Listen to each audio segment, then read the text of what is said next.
It's Monday, April 13th. Today on Your Morning Atlantic, more than 2,000 workers from 22 care homes in Nova Scotia are today expected to strike after contract negotiations reached an impasse. Your top news headlines just ahead. And the increased cost of flying. The war in Iran has led to airlines adding a fuel surcharge to try and offset the rising price of fuel. We'll look at what this means for travelers' wallets in our second hour. And we're going shopping. Crystal will visit Halifax's Esme and Evie to check out all their vintage and pre-loved clothes. All that and so much more just ahead on the Monday edition of Your Morning Atlantic.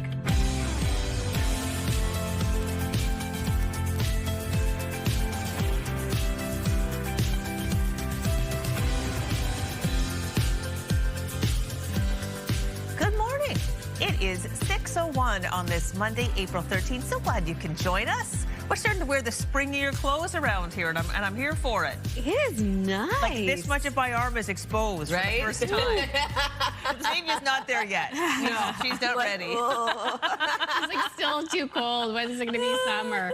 But boy, oh boy, this weekend felt so Didn't it? nice. Yes. It was like the communities just came alive. I saw people out washing their cars, dusting off the bikes, going for walks on trails. It was so nice to see. It was great. Like the sunshine, gosh, and it had heat in it, and the wind was sort of on the lighter side. Exactly. Like even with a breeze, it was warm. Right. In the morning, I know it was very breezy. I know that's when you did your big run. Yeah, that was cold. But yeah. it settled down by afternoon, and it was actually pretty pleasant. Yeah. Yeah, so we are going to see that trend continue in terms of temperatures warming up. We do have a bit of a wet start to the work week, though. We have rain moving in for much of the region, and for some, rain mixed with snow. Oh, okay. Yeah, so it is a bit cooler today, but still going to remain seasonal for parts of the region, below seasonal for others for our daytime highs.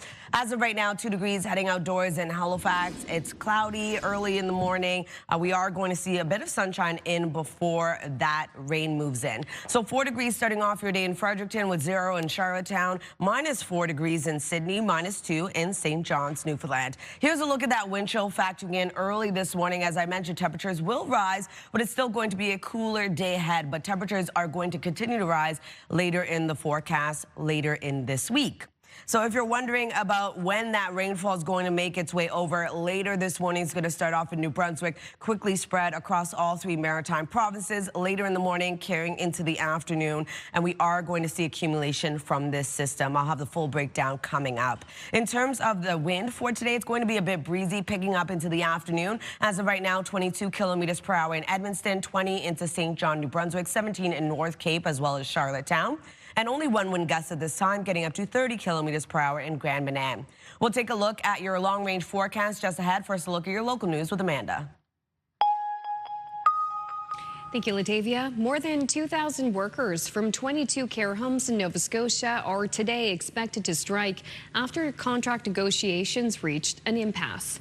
The Canadian Union of Public Employees has submitted to the employer a notice to strike beginning this morning at 7 a.m. A spokesperson for the union says the long-term care workers feel they have been pushed to this job action as they fight for a living wage. Nova Scotia's Minister of Long-Term Care says the strike will cause challenges, but all impacted facilities have agreements in place to ensure essential care continues. Eastbound lanes of a section of highway in southern New Brunswick remain closed after a tanker truck rolled over and spilled thousands of liters of fuel last week. Mounties have said part of Route 1 between Hampton and Quispamsis was shut down after the Wednesday incident, and EMO was called in. The agency on Sunday said on social media that a detour remains in place for eastbound traffic. Officials have said contractors have been brought in to help with the cleanup, but there has not been any word on the extent of environmental damage. Prices at the pumps dropped over the weekend in all 3 maritime provinces. In Nova Scotia Zone 1, gas slipped by 6.7 cents. The minimum price now $1.78.7 a litre. And diesel fell by 14.5 cents. The minimum price in the Halifax area now $2.23.1. In PEI, the price of gas dropped twice, first by 4.6 cents and then by 3.5 for a new minimum price of $1.90.2. And diesel on the island decreased by 5.7 cents Saturday and 8.1 cents Sunday. The new minimum price is $2.42.5. And in New Brunswick, gas fell by 5.1 cents a litre. The maximum price now $1.84.4. And diesel dropped twice, 7.8 cents Saturday and 7.4 cents Sunday. The maximum price now $2.33 a litre. Finally, this is an annual event women in Fredericton circle on the calendar each year. The Fredericton Women's Show highlights all the incredible things women in the area are doing while supporting and empowering one another. CTV's Avery McRae has more. In New Brunswick's capital city, the past weekend was all about women celebrating women. There's not a lot of specific women-owned events, so it was really important to me that we had something in Fredericton where people really felt like they could all come together as one. According to the annual Fredericton Women's Show, hundreds of women strolled through the over 80 booths at the event, each highlighting a different female entrepreneur in the region.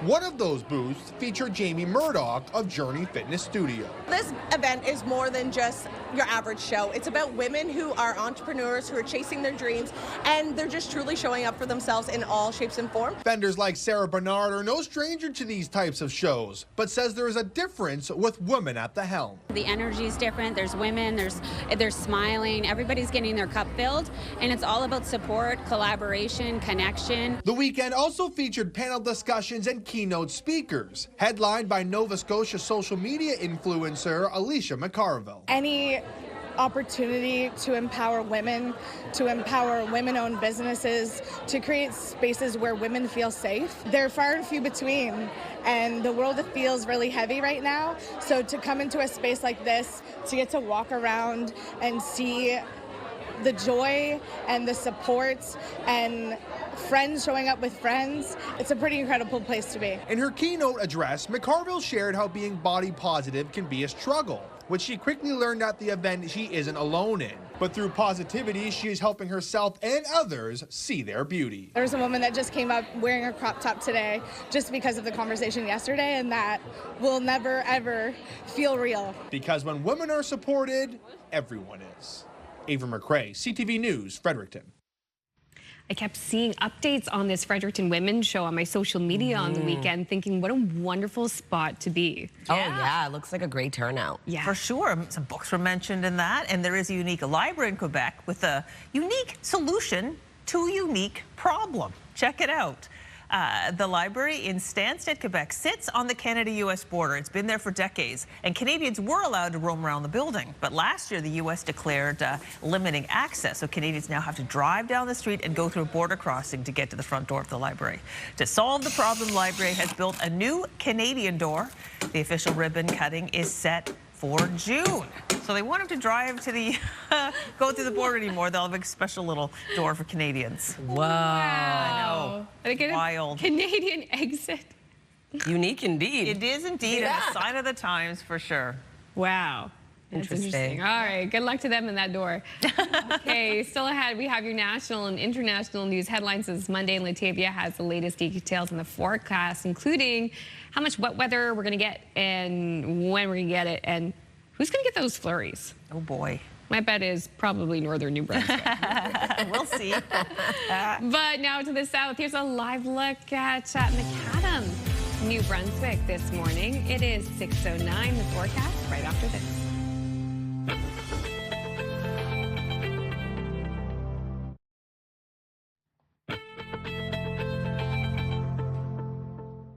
Good morning and happy Monday. The time now is 6:11. We're taking a live look at Charlottetown. As of right now, it is -1 starting off your day. You can see the sun is starting to rise. A bit of sunshine in this morning before into the afternoon. Rain begins. So we are going to see wet weather track across much of the region. Some mixed precipitation in the forecast as well. As of right now, it is 4 degrees heading outdoors in Fredericton, 1 degree in Halifax, -3 starting off your day in Sydney. A warmer start to the day in Labrador City with -4 and -2 into St. John's, Newfoundland. Over to our forecast timeline. So we have this low pressure system moving in. It's going to be bringing rain for much of the maritime region, starting off in parts of New Brunswick later this morning. We are going to see fog patches develop as well as this rain moves across all 3 maritime provinces. We are going to see a bit of mixed precipitation move in, though, for parts of Cape Breton Island, looking at rain mixed with snow. We do have snow in the forecast as well, tracking across the Labrador and then into Newfoundland as well. So into this evening, early into Tuesday morning, we are still going to be dealing with rain, but tapering off to a chance of showers and or drizzle, and that will start to slowly clear out of the maritime region into our forecast for Tuesday. So if you're wondering about snowfall totals, looking at around 2 centimeters of accumulation for parts of Cape Breton Island, looking at around 2 to 10 centimeters for parts of Labrador, 2 to 5 centimeters rather for Newfoundland. And then for our rainfall outlook, we are going to see accumulation there as well, the heaviest being 10 to 20 millimeters for New Brunswick, as well as into Prince Edward Island and Nova Scotia, and seeing around 2 to 5 millimeters for parts of Newfoundland. For our forecast today for New Brunswick, a cloudy start to the day. Rain moves in later this morning with fog patches developing as well. We do have a bit of mixed precipitation expected for Edmundston, as well as daytime highs ranging from 6 to 9 degrees. Wind gusts getting up to 50 kilometers per hour. Prince Edward Island, highs between 5 to 6 degrees. A bit of a sunny start to the day before increasing cloudiness, rain into the afternoon. For Cape Breton, eastern Nova Scotia, looking at a sunny start to your day as well. Snow mixed with rain moving in later into the afternoon and evening. Daytime highs ranging from 4 to 9 degrees. And for the rest of Nova Scotia, a mix of sun and clouds starts off your day before increasing cloudiness. Rain later this morning into the afternoon as well. Daytime highs between 7 to 10 degrees. And then for Labrador City, we're looking at snow throughout your day with a high of 2 degrees, 4 degrees into St. John's, Newfoundland. A sunny day ahead. Snow arrives into the evening.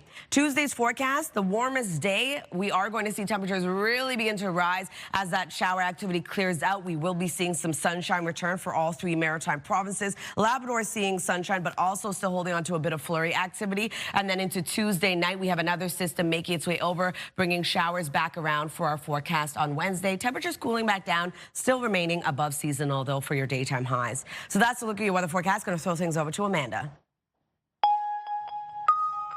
Thanks, Latavia. National news now. Prime Minister Mark Carney's Liberals are widely expected to secure a majority government today with 3 federal by-elections.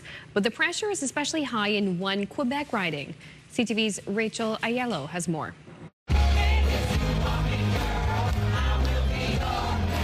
That was Prime Minister Mark Carney nearly 1 year ago, celebrating the Liberals' federal election win.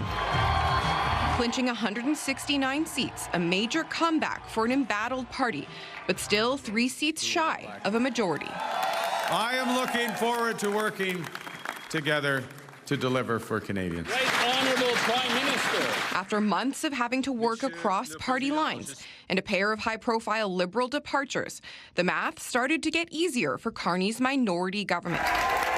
One by one, Carney attracted 5 opposition MPs to cross the floor, bringing the Liberals to 171 seats, a rare feat. But not all see it that way. Canadians voted for a minority parliament. The Prime Minister, through his cabinet, are playing conniving games of an authoritarian looking to consolidate power in the House of Commons. The Liberals currently hold a 13-point polling advantage over the Conservatives. That's a bigger advantage than they had in the last federal election. Now with 3 vacant seats up for grabs on Monday in the Liberal strongholds of University Rosedale and Scarborough Southwest, and in the toss-up Quebec riding Terrebonne, just 1 win would give Carney his majority. Any others makes Parliament slightly more stable. If the Prime Minister should win all 3 ridings, and that also is echoed in the popular support that he enjoys right now. The Liberal Party president says the Prime Minister tightening his grip on power will give the government momentum, but doesn't change their plans.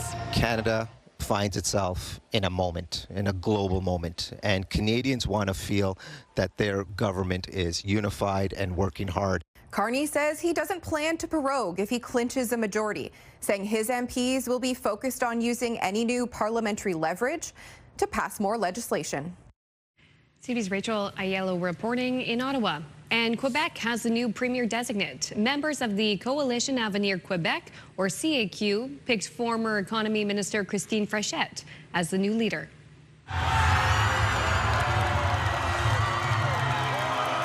Frechette pledged to focus on Quebec families, boosting the economy and protecting the French language. She has been with the party since 2022.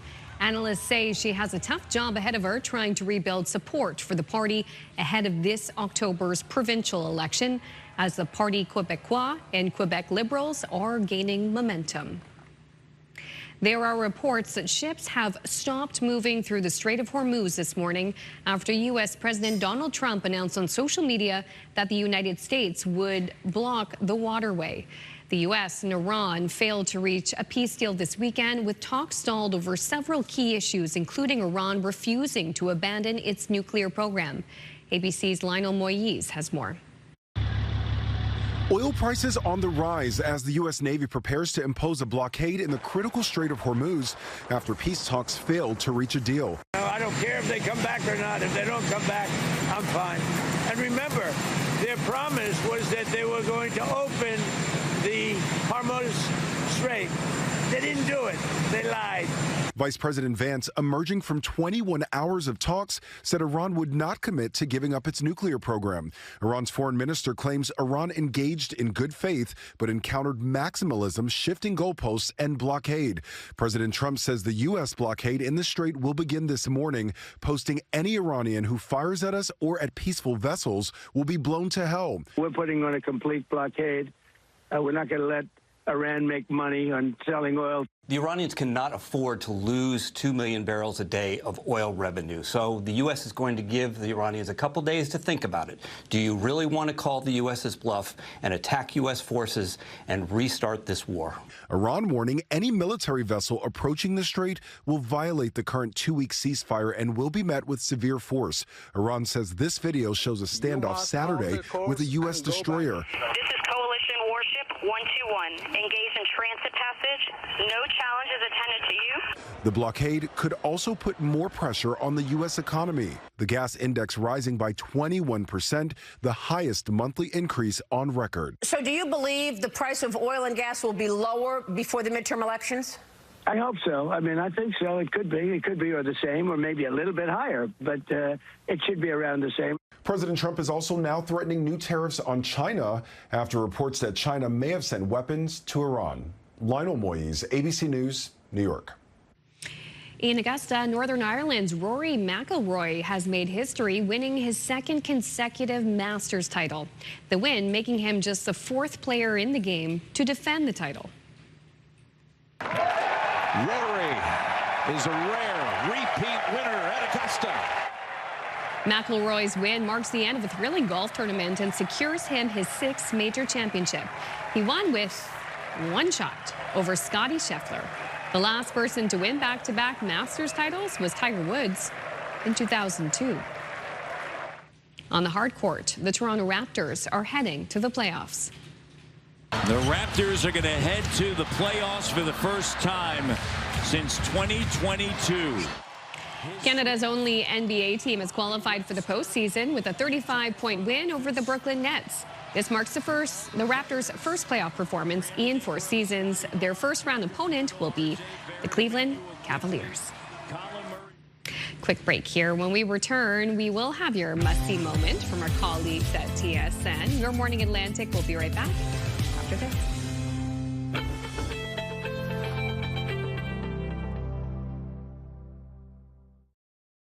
Move Mornings with Aaron and Peter. Weekday mornings on Move 100. The most fun in the morning. And home of the $1,000 minute. Only on Move 100 Halifax.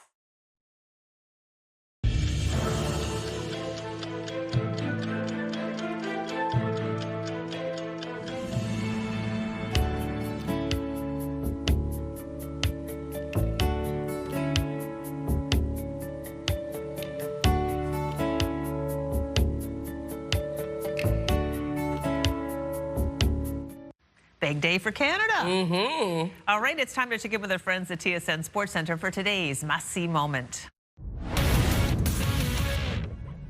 Hello there, Jermaine Franklin inside the TSN Sports Center newsroom with your must-see moment from Sunday. And for it, we're going to Morocco, where you have to see this goal. Moroccan Soccer League Drissel Jabli from outside the penalty area finds the top corner. But watch how he hits this one. Uses his right foot when lined up with his left. That's called a Rabona. Unbelievable skill on this goal. Takes a minor deflection, but doesn't take away how amazing this strike was. That's your must-see moment from Sunday. And tonight on TSN, Mets taking on the Dodgers. Coverage begins at 10 p.m. Eastern. That's all from the Sports Center newsroom. Have a great day.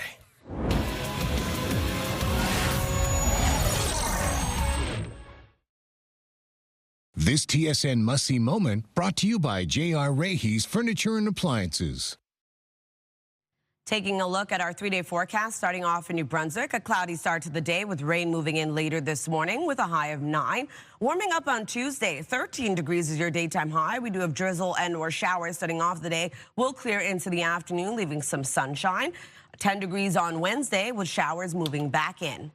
For Nova Scotia, looking at a high of 8 degrees. We do have a mix of sun and cloud before increasing cloudiness, then seeing rain later this morning into the afternoon. Snow mixed with rain for Cape Breton Island. And then 15 degrees on Tuesday. Drizzle and or showers will clear into the afternoon. On Wednesday, 10 degrees, a mix of sun and cloud. We do have showers returning into the evening. For Prince Edward Island, 7 degrees today, a sunny start to your day. Rain moves in this afternoon. 8 degrees on Tuesday, looking at some scattered showers. On Wednesday, 8 degrees, a mix of sun and cloud. Showers return into the evening.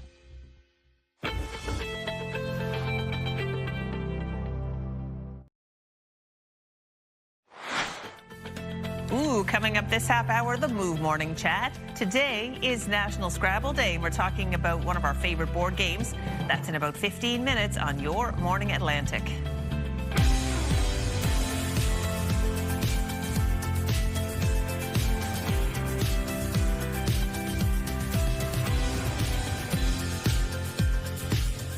Hey, good morning and happy Monday. It's April 13th. Already, thank you so much for joining us. And it's really starting to feel like mid-April as well with the weather, having some April showers. Good for the tulips that are starting to come up, not budding yet, but also so many crocuses this weekend that I saw. They're so pretty. Beautiful. They're so cute, so hopeful. Yes. The daffodils are starting to come up too. They're such a resilient flower. They really are. It is daffodil month. Exactly. Yeah, we're going to be talking about that on our show this morning.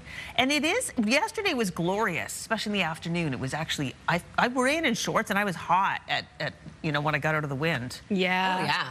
Yeah. It was a bit breezy, but like you said, sun was shining and everyone is heading outdoors, which is nice to see. Yeah. Temperatures will rise. Today, and not so much. It's going to be pretty much the same as yesterday in terms of the daytime highs. But we are going to see wet weather move in across the region today, which is needed for sure.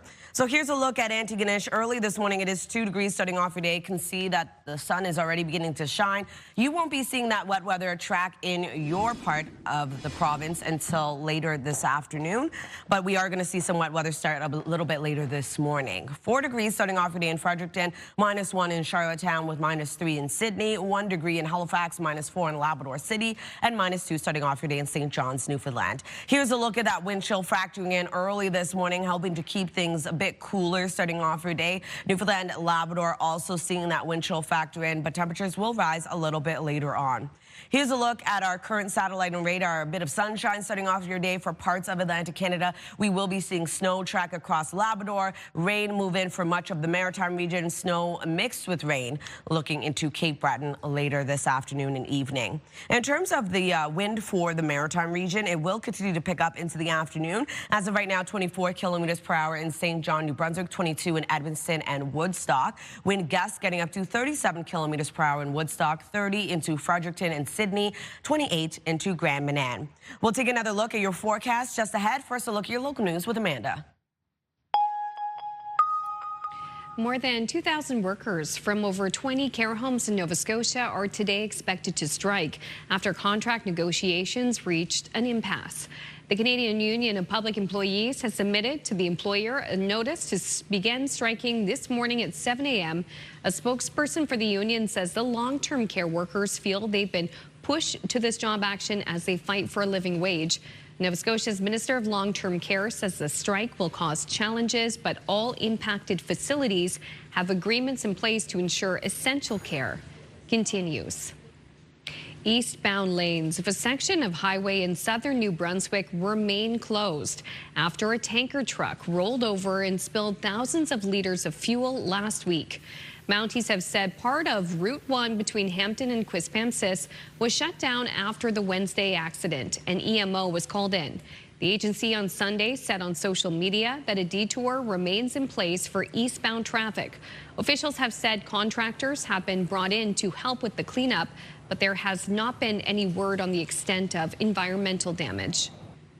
Prices at the pumps dropped over the weekend in all 3 maritime provinces. In Nova Scotia, Zone 1, gas slipped by 6.7 cents. The minimum price now $1.78.7. And diesel fell by 14.5 cents. The minimum price in the Halifax area now $2.23.1. In PEI, the price of gas dropped twice, first by 4.6 cents and then by 3.5 for a new minimum price of $1.90.2. And diesel on the island decreased by 5.7 cents Saturday and 8.1 cents Sunday. The new minimum price, $2.42.5 a litre. And in New Brunswick, gas fell by 5.1 cents. The maximum price now $1.84.4. And diesel dropped twice, 7.8 cents Saturday and 7.4 cents Sunday. The maximum price now $2.33 a litre. Tourists and the tourism industry are concerned about potential spillover effects of higher prices and uncertainty as we approach the summer travel season. CTV's Paul Hollingsworth has more. The spring tourism season is underway, and Halifax's waterfront is busy with visitors. We thought about actually going to Vegas. Instead, Morgan Pilgrim used his vacation time to travel from St. John's. We're happy to be in Canada. Typically, it's safe. Also, Halifax's cruise ship season is now in full swing. April 8th was the first cruise ship arrival. The tourism operator Sean Buckland says 2025 was busy, but he's worried there could be a drop-off this summer. There's a concern around fuel prices. There's a concern that consumers with their discretionary income will travel less. Buckland is not tacking on a fuel surcharge to cover his expenses. Instead, he's offering more affordable tourism experiences. For example, walking tours as a way to mitigate the increasing cost of fuel. At Halifax's Stanfield International Airport, this traveler expects the war with Iran to change where airlines fly, which could lead to an increase in cost. There's huge changes in the paths that airplanes have to take. They're certainly not flying over Iran. Others are limiting their travel options, avoiding the high cost of fuel surcharges and staying closer to home. My travel isn't any different except that I won't go outside of Canada. Fuel surcharges for airline travel comes at a time when the overall inflation rate was already having an impact on the tourism industry. Travel expert Barry Choi says people who don't travel on a regular basis could be in for a shock. Inflation has caught up everywhere in the world, so you do need to expect higher prices. According to Choi, in times of global conflict, travel delays typically increase. One small delay at the beginning of the day could greatly affect a passenger who's traveling in the evening. Choi still expects Canada's summer domestic tourism season to be busy. He urges travelers to research multiple locations and then choose the destination that feels affordable. Paul Hollingsworth, CTV News, Halifax. Thank you so much, Paul. Right, as we prepare to welcome visitors here, and also for East Coasters figuring out what they want to do this summer. Oh, yeah. No, it's really interesting. Yeah. Managing prices. This story is really also interesting for a different reason. It's a Canadian medical invention that might just save your life. When Dave from Edmonton picked up his new car, his dealership was handing out special pill cases, just like that help prevent heart attacks. And in fact, this Wheaton Honda out west does this every February for Heart Month. But Dave actually experienced a heart attack, and he had this medication ready in this little wallet card thingy. Oh, wow. And he was able to save his life, actually. So he went back to meet the people who designed the case. It was developed at the University of Alberta with input from doctors, and now recovered. Dave, he met the people who designed that case to say thank you to them. So I'm not sure how widely available this case is, but it really is an important thing to keep with you if you are somebody, especially anybody, but especially somebody who might be at risk of developing a heart attack. Yeah. Wow. Oh my gosh. Thank goodness. It could have saved a life there. Exactly. It totally did. Yeah. Wow. So just thought that was cool and might put that on the radar. Cool. Well, maybe you saw a movie this weekend. We're going to find out who ruled the box office. Still ahead, that's in your entertainment headlines. But before that, it's the Move Morning Chat. We want to hear from you on this. What's your favorite board game? Is it Scrabble? Because today is National Scrabble Day, or something else? That conversation up next.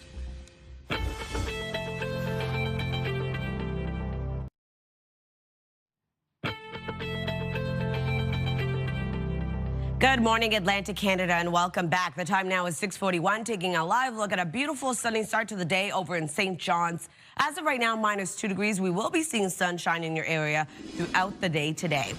So we are looking at a cool start to the day. Temperature is expected to rise a little bit later on. As of right now, it is 4 degrees heading outdoors in Fredericton, -1 in Charlottetown, 1 degree in Halifax, -3 in Sydney, -4 starting off your day in Labrador City. So not too bad starting off your day. We are going to see temperatures rise into the afternoon for our daytime highs, remaining below seasonal for parts of the region. Starting off the day with a bit of sunshine across much of Atlantic Canada, then increasing cloudiness with another low pressure system making its way over, starting off into New Brunswick first, bringing rain across all 3 maritime provinces as we reach this afternoon.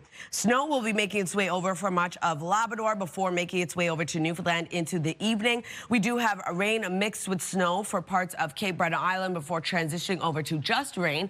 And then into this evening, into early Tuesday morning, looking at a chance of drizzle and or showers starting off the day before clearing out into the afternoon. If you're wondering about snowfall totals, we're looking at around 2 centimeters of accumulation for Cape Breton Island, heaviest for Labrador at around 5 to 10 centimeters and 2 to 5 centimeters across Newfoundland. For our rainfall totals, that will be accumulating as well. We're looking at around 10 to 20 millimeters at its heaviest for all 3 maritime provinces, heaviest for Newfoundland being around 2 to 5 millimeters. Over to our forecast today for New Brunswick. Daytime highs will warm around 6 to 9 degrees. A cloudy start to your day before rain makes its way over later this morning, and wind gusts getting up to 50 kilometers per hour. For Prince Edward Island, looking at highs between 5 to 6 degrees. A sunny start to your day before rain makes its way into the afternoon. Same thing goes for Cape Breton, eastern Nova Scotia. Looking at snow mixed with rain moving in later this afternoon and evening. We are going to see wind gusts also picking up to 50 kilometers per hour. And then for the rest of Nova Scotia, a bit of a sunny start to the day before increasing cloudiness. Rain later this morning into the afternoon with daytime highs between 7 to 10 degrees. For Labrador City, looking at a high of 2 degrees today. We do have snow throughout your day today. 4 degrees for St. John's, Newfoundland. We had a bit of flurry activity early in the morning, already clearing out, leaving sunshine across this part of the province. Snow moves in this evening.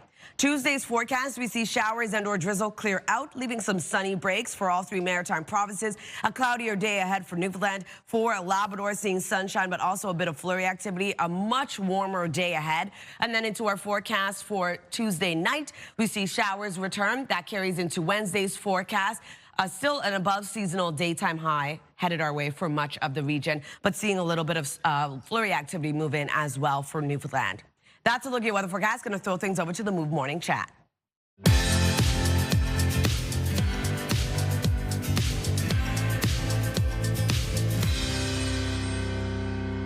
We love this segment. It's the Move Morning Chat with Aaron and Peter. This morning, we're going to be talking about our favorite board games. And why are we talking about board games today, guys?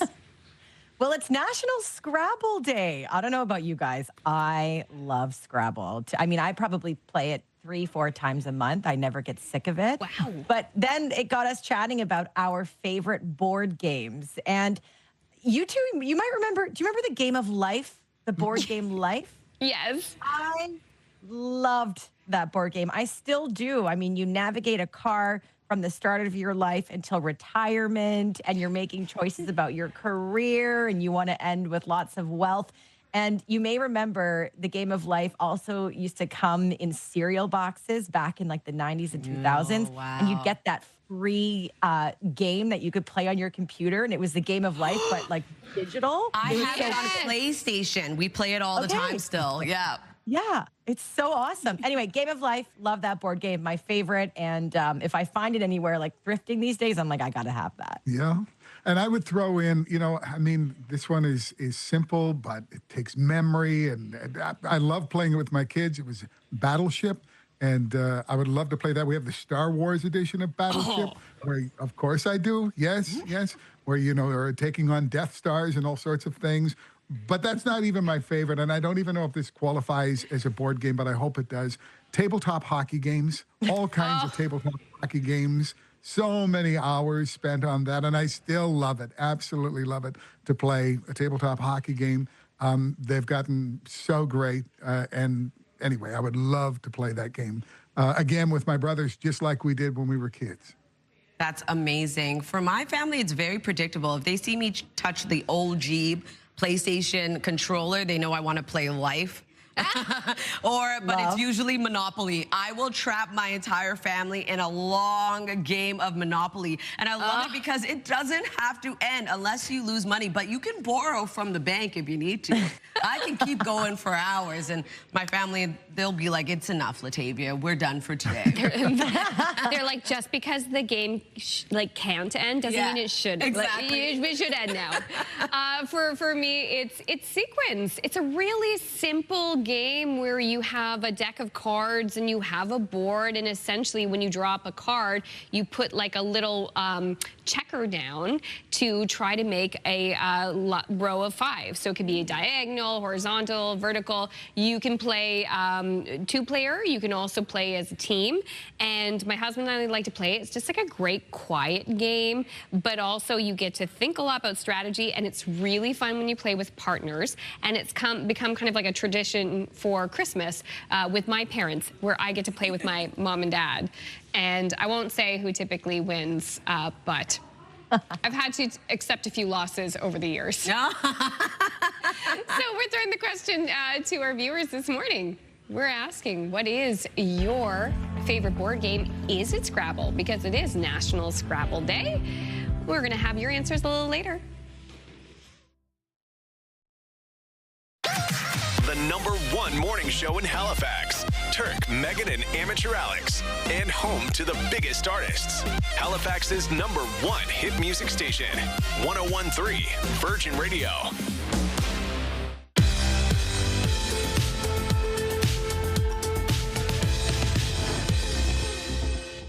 Welcome back. The time now is 6:51. We're going to head over to Hollywood and take a look at your entertainment headlines. The Bowser name shall be feared once more. The Super Mario Galaxy movie continues to outshine at the box office. After just 2 weekends, it's the first film of the year to pass the $300 million mark domestically and $600 million worldwide. The first part of 2026 is now the highest grossing first quarter of the year since before the pandemic in 2019. Beanie made history this weekend, becoming the first Filipino group to perform at Coachella. The P-pop girl group formed in 2019 through the Filipino show Star Hunt Academy. Some of their hits include Salamin Salamin and Pentropico. The group will return to the stage for Coachella's second weekend. Man, I miss high school. I don't. The wait is over for Euphoria fans. The first episode of Season 3 is now available to stream on HBO Max. This comes 4 years after the second season, which was released in 2022. The new season is set 5 years after the events of Season 2. Episodes will drop weekly through May 31st.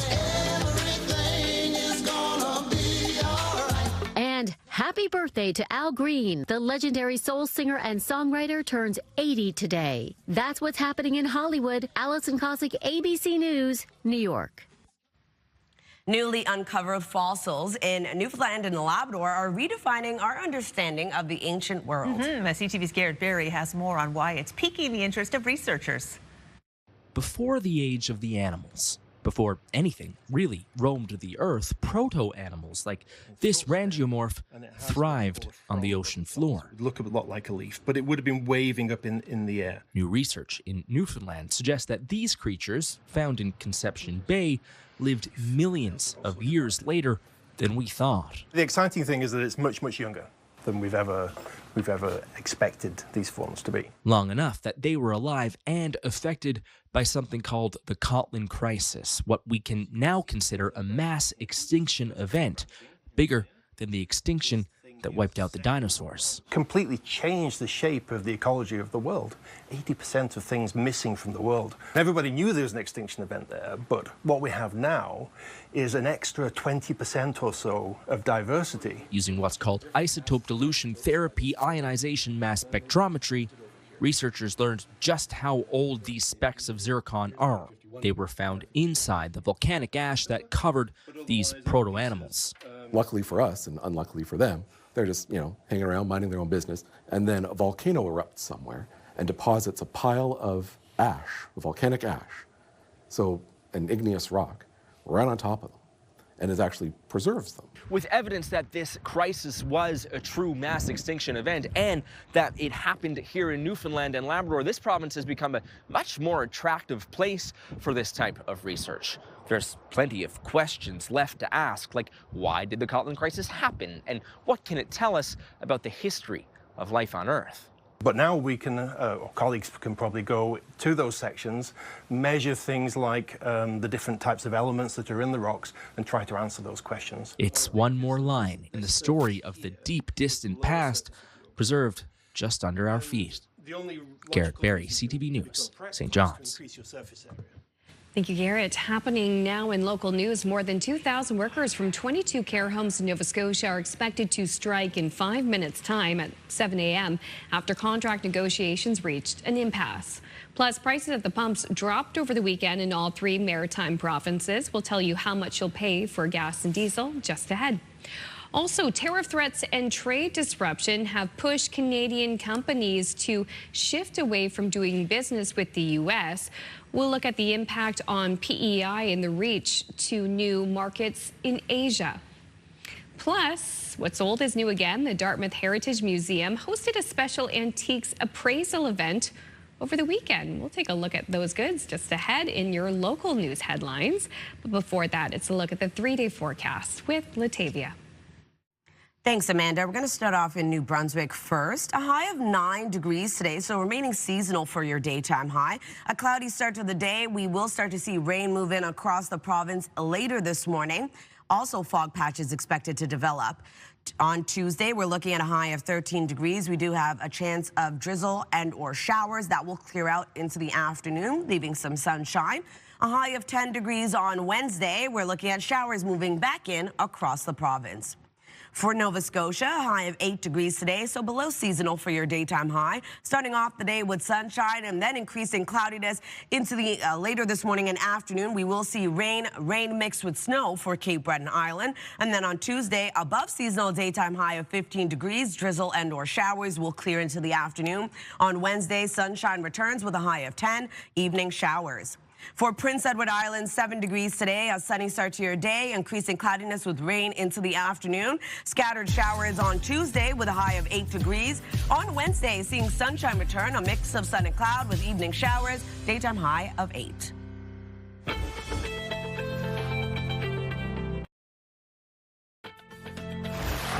It's Monday, April 13th. Today on Your Morning Atlantic, more than 2,000 workers from over 20 care homes in Nova Scotia are expected to strike this hour after contract negotiations reached an impasse. Your top news headlines just ahead. And the rising cost of flying. We'll look at how jet fuel price increases and fewer flight options are impacting air travel. Those stories and more coming up in this half hour of Your Morning Atlantic.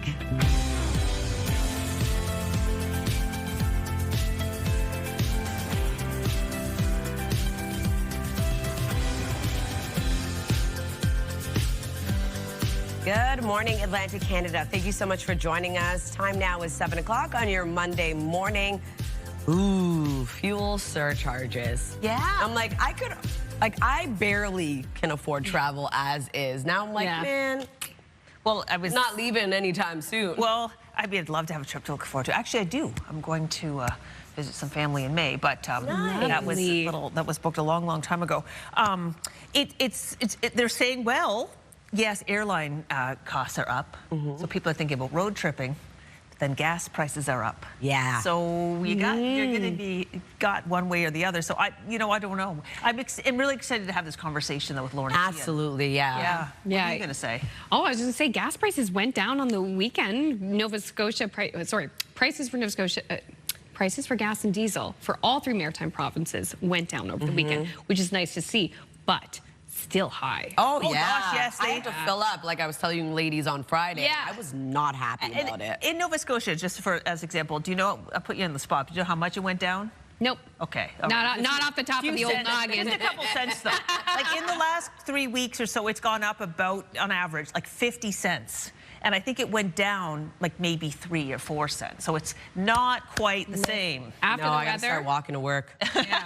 After the weather, I'll have the exact numbers for you. Well, yeah, I know you will, but we're talking ballpark right now. This is not a ballpark, though. This is a lovely waterway. Absolutely. It's a bit of a cloudy start to the day for New Brunswick. We will be seeing rain move in a little bit later this morning. Currently 3 degrees in St. John, New Brunswick. 4 starting off your day in Fredericton. -1 over in Charlottetown with 1 degree in Halifax. -3 in Sydney. -2 starting off your day in St. John's, Newfoundland. Here's a look at that wind chill. Not too bad early this morning, but still feeling cool for the maritime region. A bit colder for Newfoundland and Labrador. Temperatures expected to rise a little bit later on. We are seeing sunshine for much of the region early this morning before snow makes its way over to Labrador, and we're looking at rain for much of the maritime region. Rain mixed with snow later this afternoon for Cape Breton. Over to the current wind for the maritime region. It will be a bit of a breezy day ahead today yet again. As of right now, 24 kilometers per hour for St. John, New Brunswick, as well as to Edmonton, 22 in Woodstock. With wind gusts getting up to 37 kilometers per hour in Woodstock, 30 into Fredericton and Sydney, 28 in Grand Manan. We'll take a look at your forecast just ahead. First, a look at your local news with Amanda. Thanks, Latavia. More than 2,000 workers from 22 care homes in Nova Scotia are today expected to strike after contract negotiations reached an impasse. The Canadian Union of Public Employees has submitted to the employer a notice to begin striking this morning, just a few minutes ago. A spokesperson for the union says the long-term care workers feel they have been pushed to this job action as they fight for a living wage. Nova Scotia's Minister of Long-Term Care says the strike will cause challenges, but all impacted facilities have agreements in place to ensure essential care continues. We'll have live coverage from the picket line coming up at 7:30. Eastbound lanes of a section of highway in southern New Brunswick remain closed after a tanker truck rolled over and spilled thousands of liters of fuel last week. Mounties have said part of Route 1 between Hampton and Quispamsis was shut down after the Wednesday accident. An EMO was called in. The agency on Sunday said on social media that a detour remains in place for eastbound traffic. Officials have said contractors have been brought in to help with the cleanup, but there has not been any word on the extent of environmental damage. Police in Nova Scotia say a young boy has been charged after staff at a business in New Glasgow reported being shown what appeared to be a real handgun. This is the photo police provided. Officers were called Sunday about a weapons complaint on George Street in the town, roughly 160 kilometers northeast of Halifax. Police say in a news release that they arrested the boy at a local restaurant and seized a replica handgun they described as a BB gun. The youth has been charged with possession of a prohibited weapon and 2 counts of possessing a weapon dangerous to the public. Prices at the pumps dropped over the weekend in all 3 maritime provinces. In Nova Scotia Zone 1, gas slipped by 6.7 cents. The minimum price now $1.78.7, and diesel fell by 14.5 cents. The minimum price in the Halifax area now $2.23.1. In PEI, the price of gas dropped twice, first by 4.6 cents and then by 3.5 for a new minimum price of $1.90.2. Diesel on the island decreased by 5.7 cents Saturday and 8.1 cents Sunday. The new minimum price is $2.42.5. And in New Brunswick, gas fell by 5.1 cents a liter. The maximum price now $1.84.4. And diesel dropped twice, 7.8 cents Saturday and 7.4 cents Sunday. The maximum price now $2.33 a liter. Tariff threats and trade disruption have pushed Canadian companies to shift away from doing business with the U.S., with some local products on Prince Edward Island now landing on shelves far away. CTV's Maria Saru has more. Spring is starting to show at Neighbors Garden Center, and for the business, some of the growth is happening overseas. While the U.S. trade relationship has been less reliable, the company is reaping rewards in Asia. Wild blueberries grown in PEI are now in stores across several countries. We need to protect ourselves and make sure that we look elsewhere to areas of the world that are wanting our products. Island companies are making connections abroad, with government-backed trade missions helping put the right people in the right rooms. It's starting to pay off, from fruit to fish. True North Seafood, which produces some products in Charlottetown, has its first couple orders moving into South Korea in the next few weeks. In parts of Asia, Canada's reputation opens doors, says Director of Global Supply, Brett Cook. Whether it's the cold climate, clear waters, the high quality standards we held ourselves to, but also third-party agencies or the government held you to. Back at the Garden Center, co-owner Terry Neighbors says the bigger goal is to bring benefits home. If we're selling elsewhere, we're bringing in, economic activity to our local economy that didn't exist before. Neighbors is considering more travel to Asia, and there are future opportunities already on the province's calendar, including a Team Canada trade mission to Tokyo in June. Maria Saru, CTV News Montague, Prince Edward Island. Thank you, Maria. Finally, the Dartmouth Heritage Museum hosted a special antiques appraisal event over the weekend. We're having our Antiques Roadshow. We try to do these twice a year, so one time in the spring and the fall. So we have two local antique appraisers, Rosemary Beckett and Jim Huey. They've been volunteers at the museum for several years, and they come in and people bring in their items and they get to hear the stories of where they came from and potential monetary values, though we're often more interested in the stories that the items hold, and the monetary stuff is a bonus for the folks who come in. Yeah, family heirlooms such as ceramics, jewelry, and even also a likeness of actress Jean Harlow carved from lye soap. What? Yeah, look at that. Whoa. In the 1950s. That's just some of the items that were brought in for this event. That jewelry box with the ballerina that moves around, probably on a magnet underneath that moves, that is beautiful. Cool. It is gorgeous. Oh my gosh. And nothing like bringing it to an expert to see, like, does this have value? What can you tell me about it? Have kind of like a closer connection to the item. Yeah. It makes me wait. Do they still do Antiques Roadshow? I don't know. I don't know. I haven't seen it for a bit, but yeah, it's cool. Okay, you know what? It's time now. Check in on the Eagle Cam. Oh, Let's see how Suji and Bruce are doing this morning. Thanks to our friends at the Port Moreton Wildlife Association. Okay, somebody's on the nest. A few minutes ago, the control room says they were both there, but one of them has slipped out to grab a few things from the store. Can you get some fresh worms? Honey, we need cream for the coffee. Oh, I'll be right back there, Suji. You just keep on the nest, my lovely. No, feathers aren't looking ruffled either. No. I checked in the middle of the night. She or he had their head around and was snuggling it. They're putting that beak into the back feathers. Oh, yeah, because it's a little windy. I know. All right, still ahead, I'll have your national news headlines, and Latavia has the latest look at the Monday forecast. We do have some wet weather on the way for us, and we're going to take a live look at Somerville Beach quarter deck along the south shore of Nova Scotia. Calm waters there, some cloudy skies. More details right after this.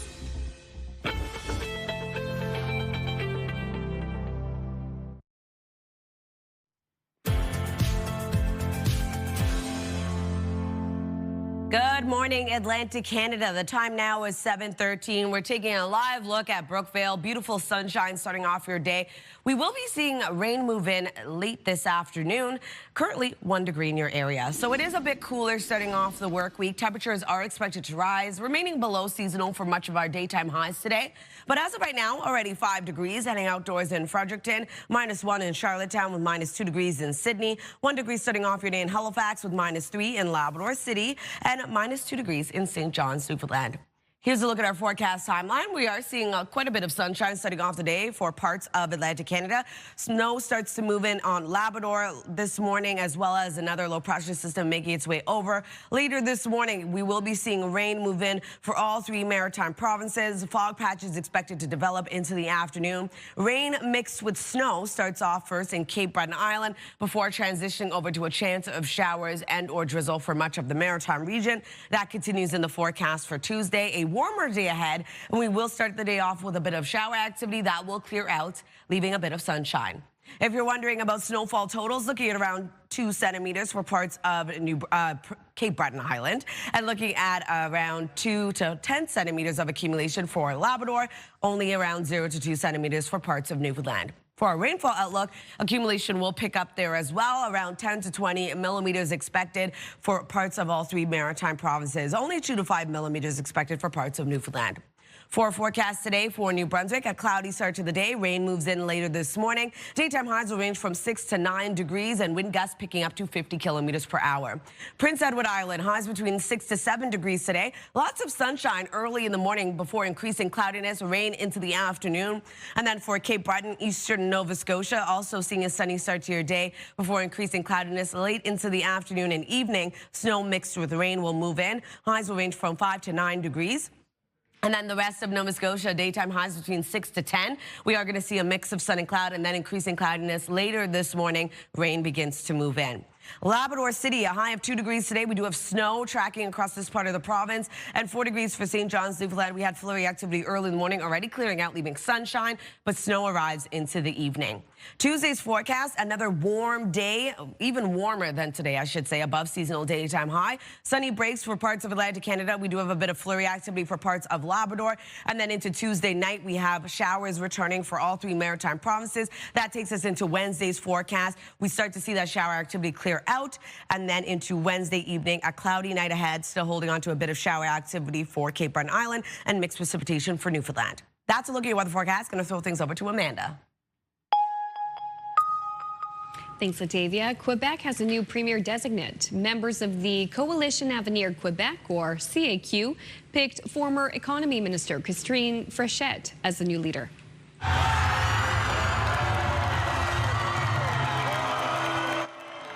Frechette pledged to focus on Quebec families, boosting the economy and protecting the French language. She's been with the party since 2022. Analysts say she has a tough job ahead of her, trying to rebuild support for the party ahead of this October's provincial election, as the Parti Québécois and Quebec Liberals are gaining momentum. Prime Minister Mark Carney's Liberals are widely expected to secure a majority government today with 3 federal by-elections. But the pressure is especially high in one Quebec riding. CTV's Rachel Aiello has more.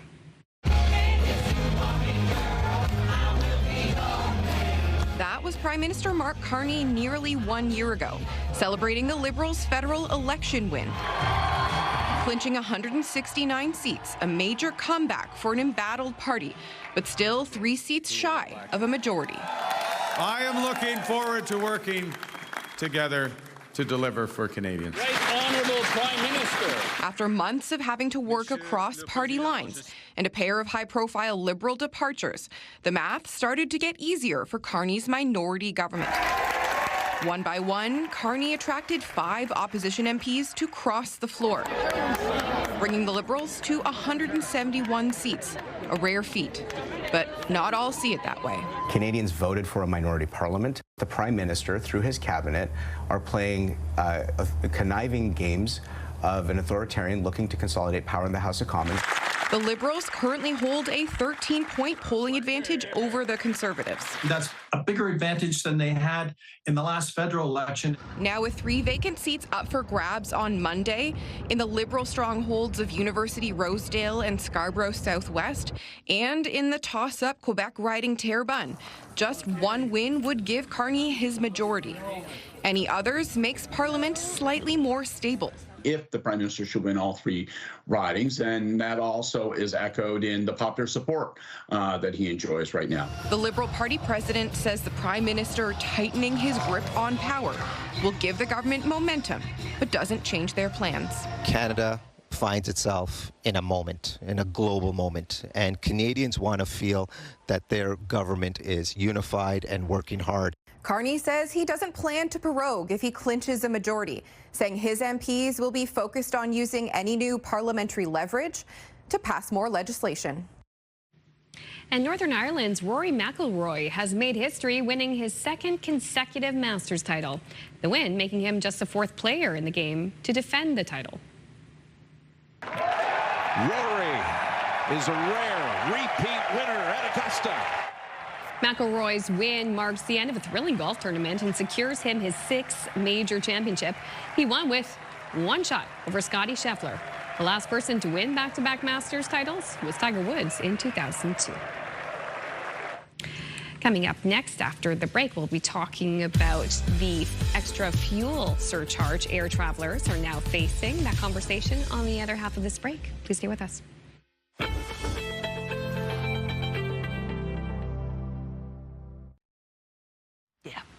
Well, yeah, we're back. 7:22 air travelers are facing a new reality of higher fees, fewer flights, and tough choices about whether a trip is worth the cost. The culprit is volatile oil and jet fuel prices that have been swinging since the war in the Middle East began. Here to tell us more is Lauren Sheehan, a professor with the Faculty of Management at Dalhousie University and an expert on the air travel industry. Thank you so much for coming in. We want to have this conversation with you in person. I really appreciate it. Thank you. Thanks for having me. All right, so let's talk a little bit about the cost of flying. I have heard that you said that budget airlines are going to feel the pinch more than others. Why is that? Well, all airlines are going to feel the pinch, but budget airlines in particular are trying to occupy that part of the market space where they have the most attractive pricing. And so because of that, they have razor-thin margins. There's very little room to absorb any kind of a cost increase to their cost structure. And jet fuel, the fuel that flies those planes around, is the single biggest variable cost. So when that price goes up, they have almost no choice but to pass that on to the customers. Okay, so let's just say that oil prices start to drop. Mm-hmm. Will airlines be able to bring those prices down? Not immediately, okay. Not likely. So there's a bit of a lag effect, just like there was a bit of a lag effect before we started to see the price increases that we're seeing now and fuel surcharges that we're seeing now. There'll be a similar lag effect for them to come down. Interesting that you said the airlines, especially the budget ones, have such thin margins. I wonder if customers will get used to having the prices at a certain level and they'll just take advantage of that and keep them high. You would think that could be a possibility, yeah. But we don't see that in this industry. This industry is highly competitive. And so because customers are so price sensitive, and it's not even just the budget traveler that's price sensitive, that means if another airline offers a lower price on the same route, customers aren't so product loyal. They'll tend to switch to that other flight. And that's a frustrating thing in the airline industry. They've got loyalty programs that does encourage some kind of loyalty, but many of us are looking at, what's the timing of departure and arrival? Can I minimize the layovers or the stops and get a non-stop flight, and then price? So those are the kinds of things that go through consumers' minds, and those are the kinds of things that's the reality of the competitive environment that this industry works in. Yeah, you were telling me during the break that a lot of people don't realize that we actually are kind of getting a bargain in a sense being Canadian travelers. Well, absolutely. I mean, this industry in general, I was quoting data a little while ago from 2014 to 2024. If you look at the airline prices in real terms, that means adjusted for inflation, they went down 44% during that time. So the consumer got a fantastic deal on airline travel, actually pricing down between 2014 and 2024. Whoa. Okay, that's interesting. But now we're seeing it go up. Now we're seeing it go up, but it sounds like it's highly competitive and a highly responsive industry. They're responsive to economic changes, but also responsive to customer behavior. Yeah, absolutely. So this is a highly sensitive industry to anything happening in that competitive environment, that consumer environment. And so that's why we often say the airline industry is this kind of leading indicator of where our economy is going. So if you get into the mind of consumers and they're starting to feel not so secure about their job, they're feeling price pressure on their discretionary income because of inflation, they're going to cut back on discretionary items.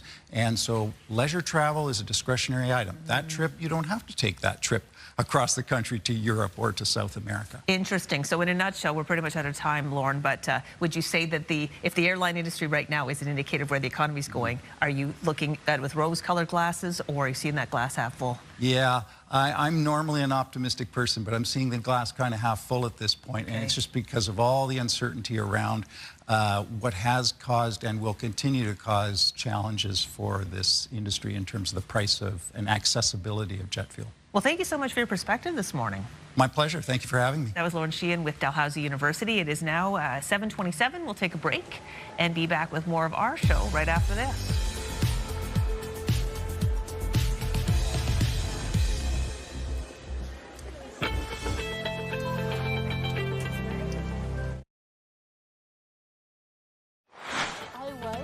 Just ahead this half hour, April is the Canadian Cancer Society's Daffodil Month.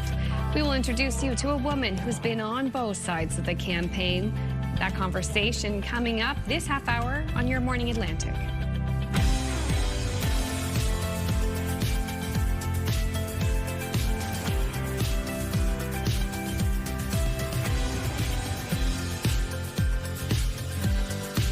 Hello.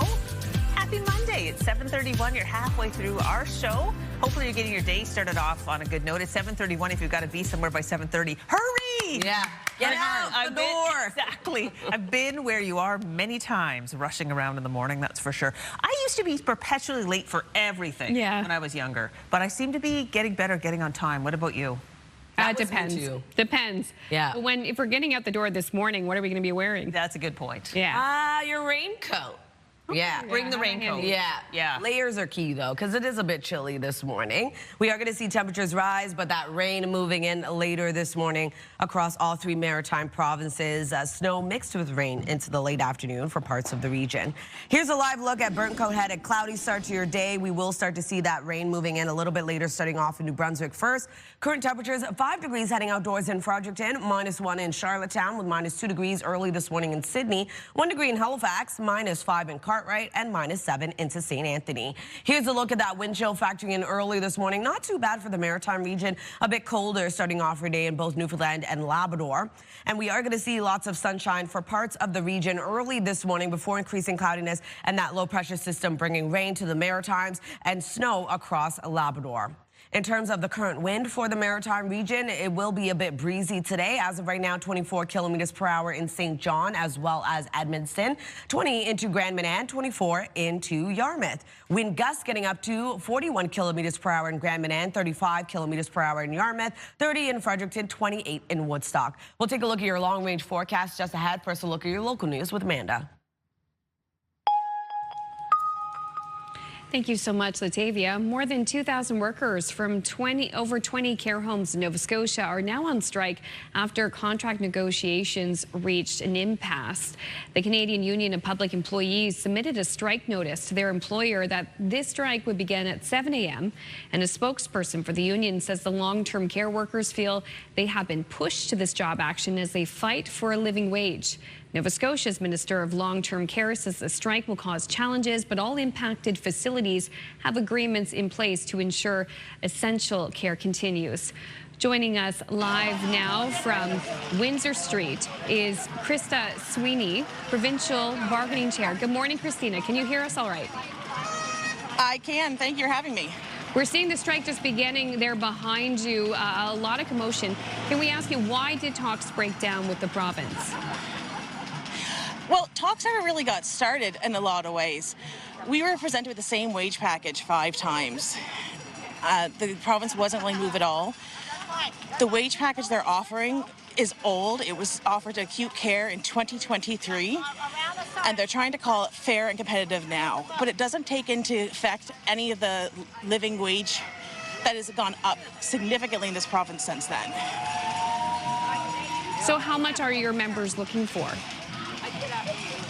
Our members are looking for a living wage. We started asking for $5 an hour because that's what both PEI and New Brunswick had gotten, but we're willing to negotiate. They haven't offered us anything. They're giving us the economic increases that were given back in 2023, and on top of that, they're giving 18 cents to our lowest paid workers. So those workers will be making $21.20 $27 an hour, when the living wage in Nova Scotia ranges between $24 and $29 an hour. They keep saying we could get back to the table in 2027, but realistically, we're probably looking at least a couple years after that. So it could be 2029, and these workers living off of 2023 wages. So what will it take for CUPE members and the province to return to talks? We're willing to return to talks anytime. We've been open, but we're not willing to return to the table for the exact same offer. We're not taking it. Our members are aware of the offer. We've been very open with that, and our members have been very open with the fact that it's not good enough.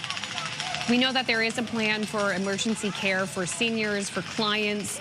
Can you give us an idea of what kind of care those people are receiving during this time of job action? So essential services are in place to keep the care of life going, but non-extras are going to happen. What would those there's less people, so it means the clients are going to be waiting longer for the care. Can you describe some of those extras?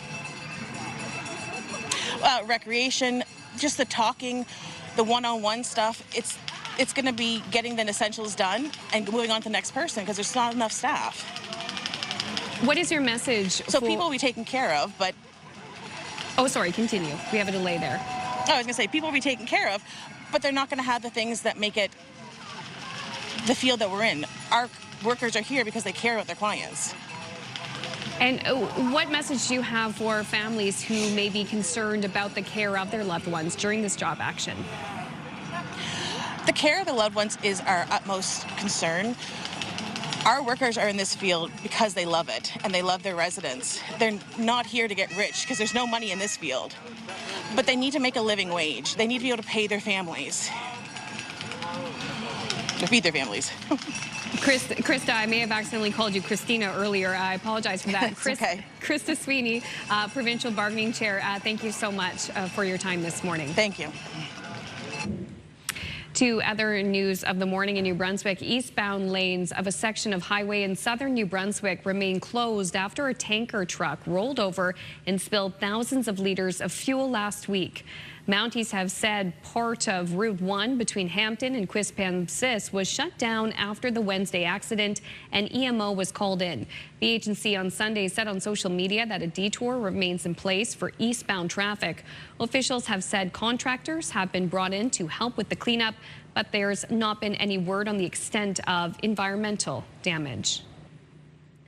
Prices at the pumps dropped over the weekend for all three maritime provinces. In Nova Scotia, Zone 1, gas slipped by 6.7 cents. The minimum price now $1.78.7 a litre. And diesel fell by 14.5 cents. The minimum price in the Halifax area now $2.23.1.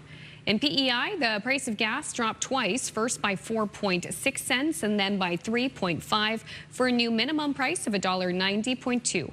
And diesel on the island decreased by 5.7 cents Saturday and 8.1 cents Sunday. The new minimum price $2.42.5 a litre. And in New Brunswick, gas fell by 5.1 cents a litre. The maximum price $1.84.4. And diesel dropped twice, 7.8 cents Saturday and 7.4 cents Sunday. The maximum price now $2.33 a litre. Well, we're sure gas and diesel prices would have been different back here. An iconic piece of Canadian automotive history. It's now on display in Halifax. So this van followed him from St. John's, Newfoundland to Thunder Bay. And during the entire trek, which was 5,373 kilometers, it served as the home, the office, and the sanctuary for Terry, his friend Doug, and from St. John, New Brunswick to Thunder Bay, his brother Daryl Fox as well. The van went on display Sunday to mark the 46th anniversary of the day Terry Fox dipped his artificial leg into the ocean in St. John's to begin his incredible run across the country. The 1980 Ford van will be on display at Steel Wheels Motor Museum in Bears Lake in Halifax. Now, the museum is closed today and tomorrow, but it does open for regular hours on Wednesday, so you can see it for yourself then. Oh, I will. I have to go. Yeah, for sure. Wow, that's going to be, give me chills. Wow. Think about iconic Canadian vehicles. Yes. That one. Wow. All right. After the break, Latavia has the latest forecast, but also up next, the Daffodil campaign. Crystal will introduce us to a woman who's been on both sides of the Canadian Cancer Society's campaign. Please stay with us. We'll be right back.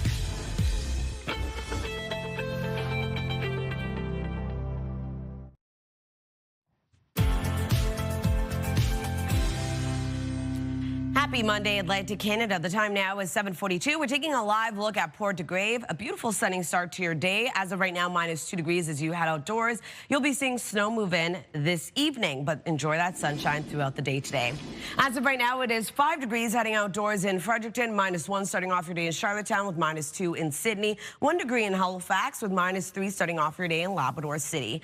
Over to our forecast timeline. We are seeing sunshine early this morning for parts of Atlantic Canada, and then increasing cloudiness is expected with the low pressure system moving in, bringing snow across Labrador, and we are going to see rain for all 3 maritime provinces. Rain mixed with snow expected into early this evening, and then tapering off. This rain will transition over to a chance of showers and or drizzle that will carry into early Tuesday morning. A very warm day is ahead on Tuesday, above seasonal daytime highs, and we are going to see a chance of showers and or drizzle start off the day before clearing out. So if you're wondering about snowfall totals, looking around 2 centimeters of accumulation for Port Hawkesbury, as well as 5 to 10 centimeters at its heaviest for Labrador City. Around 2 centimeters expected for parts of Newfoundland. For our rainfall outlook, the heaviest being around 10 to 20 millimeters across all 3 maritime provinces, and only 2 to 5 millimeters for parts of Newfoundland. For our forecast today for New Brunswick, a cloudy start to your day with rain moving in later this morning across the province. Daytime highs will range from 6 to 9 degrees. Wind out of the southwest, 30 gusting to 50. For Prince Edward Island, highs between 6 to 7 degrees. A sunny day ahead, and then into the mid to late afternoon, we'll start to see rain move in. For Cape Breton, eastern Nova Scotia, lots of sunshine early in the morning before increasing cloudiness. Snow mixed with rain expected late into the afternoon and into the evening. Daytime highs will range from 5 to 9 degrees. Wind gusts of 50. For the rest of Nova Scotia, pretty much the same. Starting off the day with sunshine, rain moves in later this morning into the afternoon. Daytime highs will range from 6 to 10. Labrador City looking at snow moving in today with a high of 2 degrees, 4 degrees for St. John's, Newfoundland. Lots of sunshine throughout your day as we saw flurries already clear out. We do have snow arriving into the evening. So as I mentioned, Tuesday, some sunny breaks across Atlantic Canada. We will be seeing pretty warm daytime highs headed our way. We do have some flurry activity tracking across parts of Labrador. Other than that, into Tuesday night, we have showers moving back in for all 3 maritime provinces. That continues in our forecast for Wednesday. We will see seasonal daytime highs, and then those that shower activity clears out for much of the region, still holding on to Cape Breton Island into the evening, and some mixed precipitation, a chance of showers and or flurries for Newfoundland. That's a look at your weather forecast. Now we're going to throw things over to Crystal. We are at the home of Tiffany Clark, and today we get to have a unique perspective on Daffodil Month, because Tiffany has experienced the month both as a donor to the campaign and also a recipient, being a cancer survivor. So, Tiffany, really nice to meet you. Thanks for inviting us in. You're welcome. Thank you. So let's talk about, first of all, your experience as a donor. Tell us about your wedding. Yes, so my husband and I, unfortunately, we've had many family members impacted by cancer. And when we were planning our wedding, instead of doing the traditional centerpieces, we decided to have a little plaque on the tables that indicated instead of flowers or candies, we were going to make donations to the Cancer Society instead. What a great idea. What did your guests think of that? Most of them were very happy about it, not having to bring little trinkets home as well. And it was very meaningful for many of the guests. Yeah, that's a great idea. What a powerful thing to do at a wedding. Now, let's move ahead a few years and talk about how it was to be that you became a cancer survivor. When did it begin, that journey for you? Yes, so November of 2022, I was going for a follow-up treatment for endometriosis. Some of the scans were a little abnormal. And within a week, I was in the hospital for the next 7 months. Wow. A stint in ICU, and at the Arthritis Rehabilitation Center, I did have to learn to walk again. Wow. And then 2 years of chemotherapy after that for blood cancer, leukemia. Oh my goodness. So I want to just back up a little bit for viewers at home, because you knew your body because of the endometriosis. So you knew something was off. I think it's really important that people advocate for themselves to make sure they get these answers. Yes, and I found, looking back, I disregarded many symptoms as being overworked, tired, stressed. And now, hindsight's 2020. Yeah. I know that those were now signs of cancer. Wow. Well, and yes, I guess they say hindsight is 2020. Let's talk about how the Daffodil month, the campaign actually did help you out with the travel fund. Can you tell our viewers about that? It did. So, understandably, 7 months in the hospital, 2 years of treatments, the costs, they rise and rise. And a big cost is transportation to all the appointments, all the tests. So the Canadian Cancer Society, through the Daffodil campaign, has the travel treatment fund. This helps with costs from taxis, bus fare, gas, the bridge while it was here, and really helps to take that stress off of you when you're dealing with the stress of treatment itself. I can only imagine. Well, what a powerful spokesperson you are for Daffodil Month. Why is this month so especially meaningful for you? It's very meaningful for me. I've seen the impact of cancer on family and friends, both those here and who have passed. I've experienced it, unfortunately, firsthand. And with the Daffodil campaign, those donations are going to help make a future without cancer. They're going to fund world-renowned research, supportive programs, and really make a difference. Right now, there's 1.5 million Canadians living with or post-cancer. So supporting the Daffodil campaign is hopefully going to eliminate this for Canadians. Well, thank you so much for inviting us into your home and sharing your story.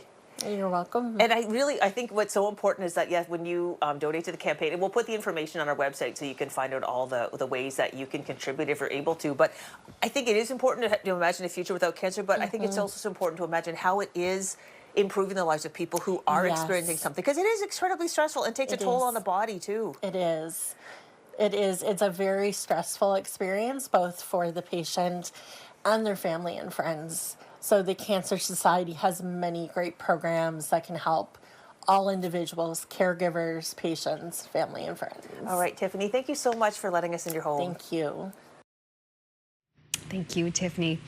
Health and medical news now. It's never too late to change your diet for better brain health. That's according to a new study published in the journal Neurology. It's one of the topics in Your Health.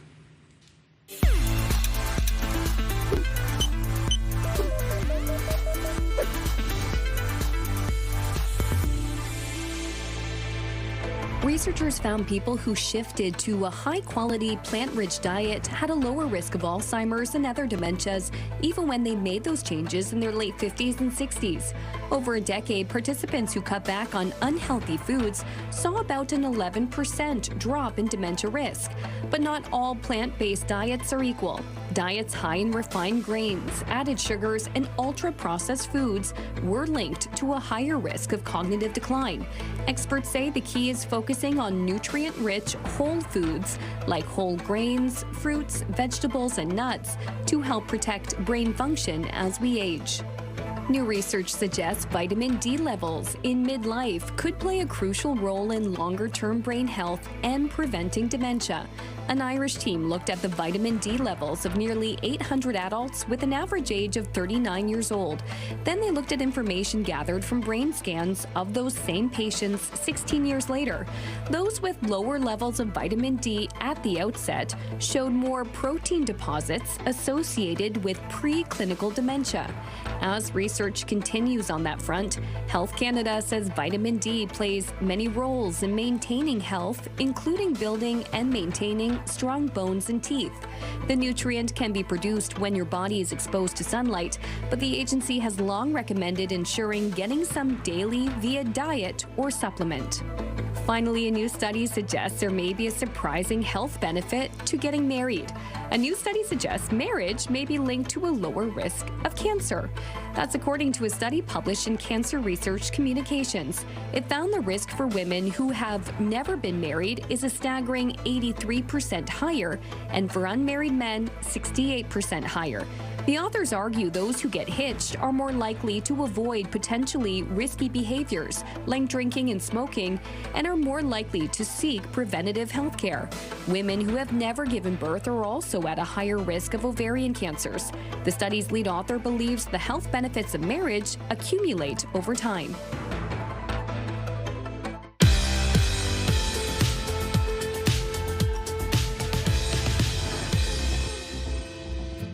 We have no milestones to pass along for you today, but if you'd like to see previously aired milestones or find out how to submit one, visit our website by scanning the QR code on your screen. And a reminder, milestones must be received 2 weeks in advance.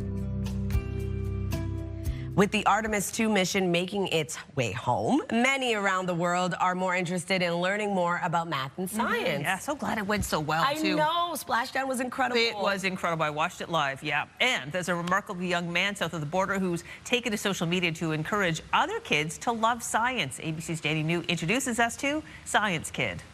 Hey guys, Learning with Sean the Science Kid here, and have you ever wondered why we get paper cuts? For Sean Adechobi of Georgia, he's pretty much always been old enough to teach adults about science. So, Sean, how old are we now? 12? Well, 11 going on 100. You're 11 going on 100. Over the past few years, Sean has picked up more than 1 million followers on social media while sharing his love of science. Today you are going to learn about the heart. Starting when he was around 5 years old. Ever since I was a kid, I've been more in the biology sector, but now I'm shifting towards a mix of biology and physics. Maybe not surprising to hear, but Sean is also a bit of a genius. This past year, this now 11-year-old skipped from 6th grade to 9th grade, which he and his mother Eunice do not seem surprised about. At 3 years, he was 2nd grade level. 3 years old, he was 2nd grade level? Yes. We got to know he could read at 9 months, so that's kind of where the journey started. However, despite Sean's advanced intellect, did you know that you produce 1 to 2 liters of saliva daily? He says it's very important to him to keep science accessible. He never wants to sound like... Actually, I've made the most prestigious discovery in science ever. Instead of actually educating people, you're just bragging about your brain. This is your brain, and this is your heart. So even with his increasing workload, Sean is continuing his mission to spread his love of science, with his sights set on reaching college by 13. Meanwhile, most of us have already long forgotten what we learned in high school. What is the equation for kinetic energy? K equals... Oh, boy. I don't know either, Danny. All right, taking another look at our 3-day forecast, starting off in New Brunswick, a high of 9 degrees today. Cloudy start to your day, rain moving in later this morning. 13 degrees for Tuesday. Chance of drizzle and or showers will clear, leaving sunny breaks into the afternoon. 10 degrees on Wednesday with showers returning. For Nova Scotia, 8 degrees today with a mix of sun and cloud, increasing cloudiness with rain and rain mixed with snow moving in for parts of the province. 15 degrees on Tuesday. Drizzle and or showers will clear into the afternoon. Sunshine returns for much of the province on Wednesday, a high of 10. Evening showers. Prince Edward Island, 7 degrees today. A sunny start to your day with rain into the afternoon.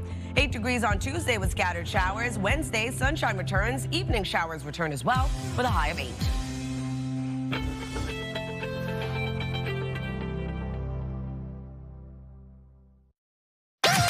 The #1 morning show in Halifax. Turk, Megan, and Amateur Alex. And home to the biggest artists. Halifax's #1 hit music station. 101.3 Virgin Radio. It's Monday, April 13th. Today on Your Morning Atlantic, more than 2,000 workers from 22 care homes in Nova Scotia now on strike after contract negotiations reached an impasse with the province. Details just ahead in news. And are you a fan of buying pre-loved items? Well, we are, and we'll take you along on a trip to Halifax's Esme and Evie to check out their vintage and pre-loved clothing. Those stories and much more still to come on the Monday edition of Your Morning Atlantic.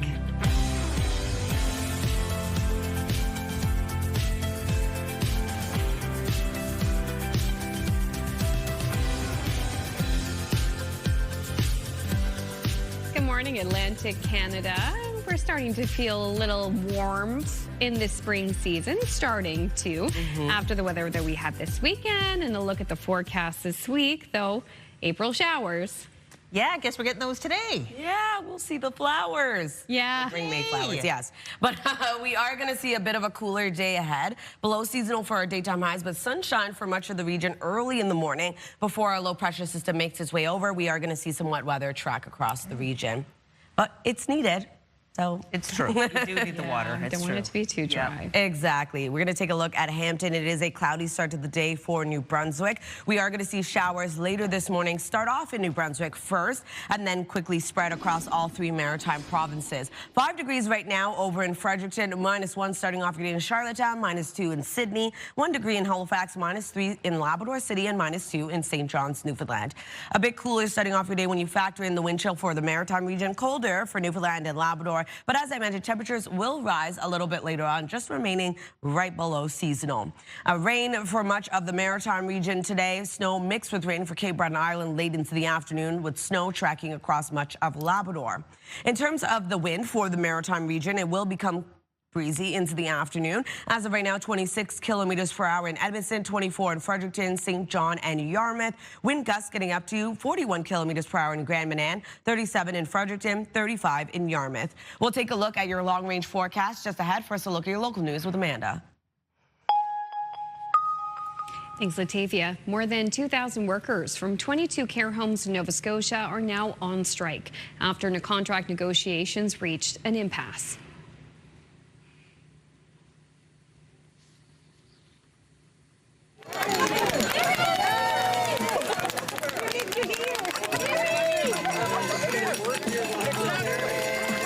This is a live look at the picket line outside St. Vincent on Windsor Street in Halifax. The Canadian Union of Public Employees, also known as CUPE, submitted a strike notice to their employer that this strike would begin at 7 a.m. A spokesperson for the union says the long-term care workers feel they've been pushed to this job action as they fight for a living wage. Nova Scotia's Minister of Long-Term Care says the strike will cause challenges, but all impacted facilities have agreements in place to ensure essential care continues. Police in Nova Scotia say a young boy has been charged after staff at a new business in New Glasgow reported being shown what appeared to be a real handgun. This is the photo police provided. Officers were called Sunday about a weapons complaint on George Street. Police say in a release that they arrested the boy at a local restaurant and seized a replica handgun they described as a BB gun. The youth has been charged with possession of a prohibited weapon and 2 counts of possessing a weapon dangerous to the public. Eastbound lanes of a section of highway in southern New Brunswick remain closed after a tanker truck rolled over and spilled thousands of liters of fuel last week. Mounties have said part of Route 1 between Hampton and Quispam-Sis was shut down after the Wednesday accident, and EMO was called in. The agency said on Sunday in a social media post that a detour remains in place for eastbound traffic. Officials have said contractors have been brought in to help with the cleanup, but that there has not been any word on the extent of environmental damage. Prices at the pumps dropped over the weekend in all 3 maritime provinces. In Nova Scotia, Zone 1, gas slipped by 6.7 cents. The minimum price now $1.78.7 a litre. Diesel fell by 14.5 cents. The minimum price in the Halifax area now $2.23.1. In PEI, the price of gas dropped twice, first by 4.6 cents and then by 3.5 for a new minimum price of $1.90.2. And diesel on the island decreased by 5.7 cents Saturday and 8.1 cents Sunday. The new minimum price, $2.42.5 a litre. And in New Brunswick, gas fell by 5.1 cents a litre. The maximum price now $1.84.4. And diesel dropped twice, 7.8 cents Saturday and 7.4 cents Sunday. The maximum price now $2.33 a litre.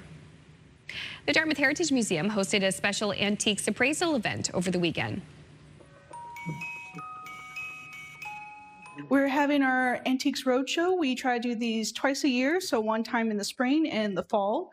So we have 2 local antique appraisers, Rosemary Beckett and Jim Huey. They've been volunteers at the museum for several years, and they come in and people bring in their items and they get to hear the stories of where they came from and potential monetary values, though we're often more interested in the stories that the items hold, and the monetary stuff is a bonus for the folks who come in. Family heirlooms such as ceramics, jewelry, and even a likeness of actress Jean Harlow carved into soap in the 1950s. Just some of the items brought in. Now to a night of East Coast music and a mock casino, all to support a good cause.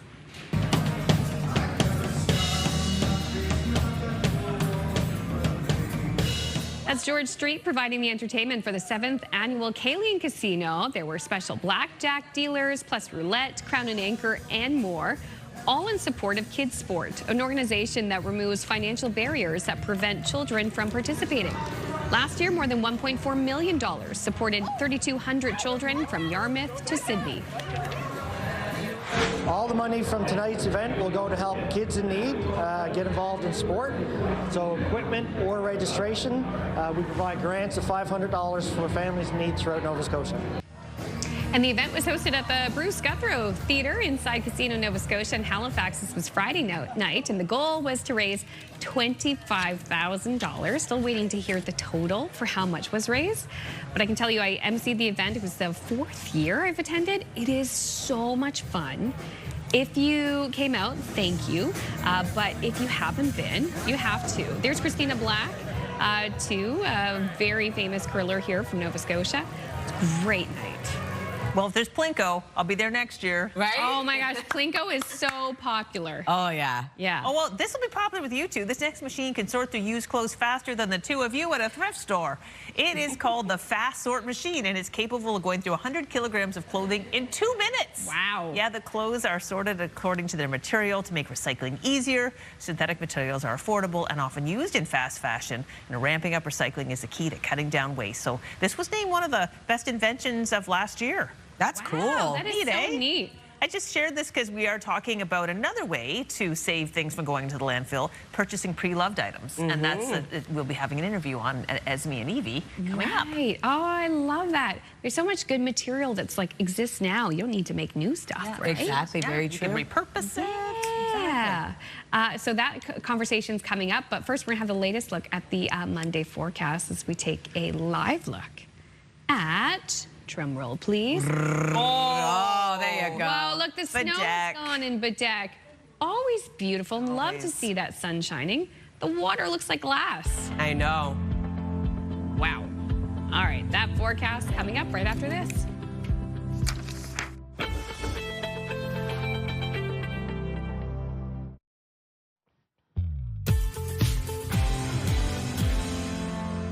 Good morning, Atlantic Canada, and welcome back. The time now is 8:11. We're taking a live look at St. John.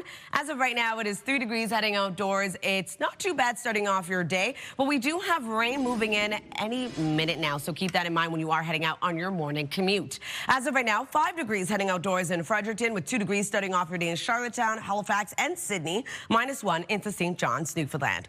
A bit of sunshine starting off the day for parts of Atlantic Canada, but we do have snow now moving into parts of Labrador. And we do have this low pressure system bringing rain across all 3 maritime provinces, looking at rain mixed with snow for Cape Breton Island. Other than that, though, into tonight, we are going to see snow start to move into Newfoundland, with this rain transitioning over to a chance of drizzle and or showers. That will take us into Tuesday's forecast, a very warm day ahead with above seasonal daytime highs. A bit of sunshine returns into the afternoon as well. If you're wondering about snowfall totals, only seeing around 2 centimeters of accumulation for Port Hawkesbury, as well as into Labrador. We'll look at around 2 to 10 centimeters of accumulation, 0 to 2 for parts of Newfoundland. For our rainfall outlook, looking at around 10 to 20 millimeters at its heaviest for parts of all 3 maritime provinces, only seeing around 2 to 5 millimeters for parts of Newfoundland.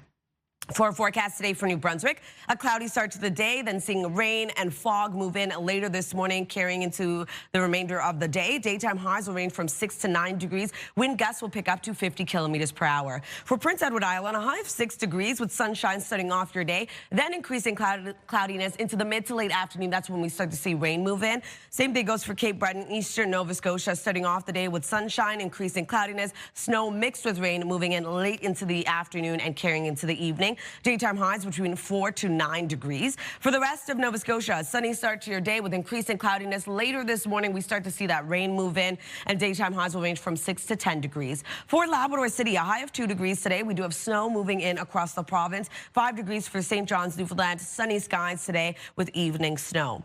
So if you're wondering about Tuesday's forecast, as I mentioned, some sunny breaks as that shower activity clears out of the maritime region. We will be seeing very warm daytime highs headed our way. Some flurry activity holding on to parts of Labrador. And then into Tuesday night, showers return across all 3 maritime provinces. A wet day ahead on Wednesday. That's a look at your weather forecast. Going to throw things over to Amanda. Thanks, Latavia. Along Nova Scotia's eastern shore, lobster season is off to a sluggish start. Some fishers are worried about ocean temperatures, but as CTV's Paul Hollingsworth explains, that's just one piece of a bigger problem. Lobster season is underway off Nova Scotia's eastern shore.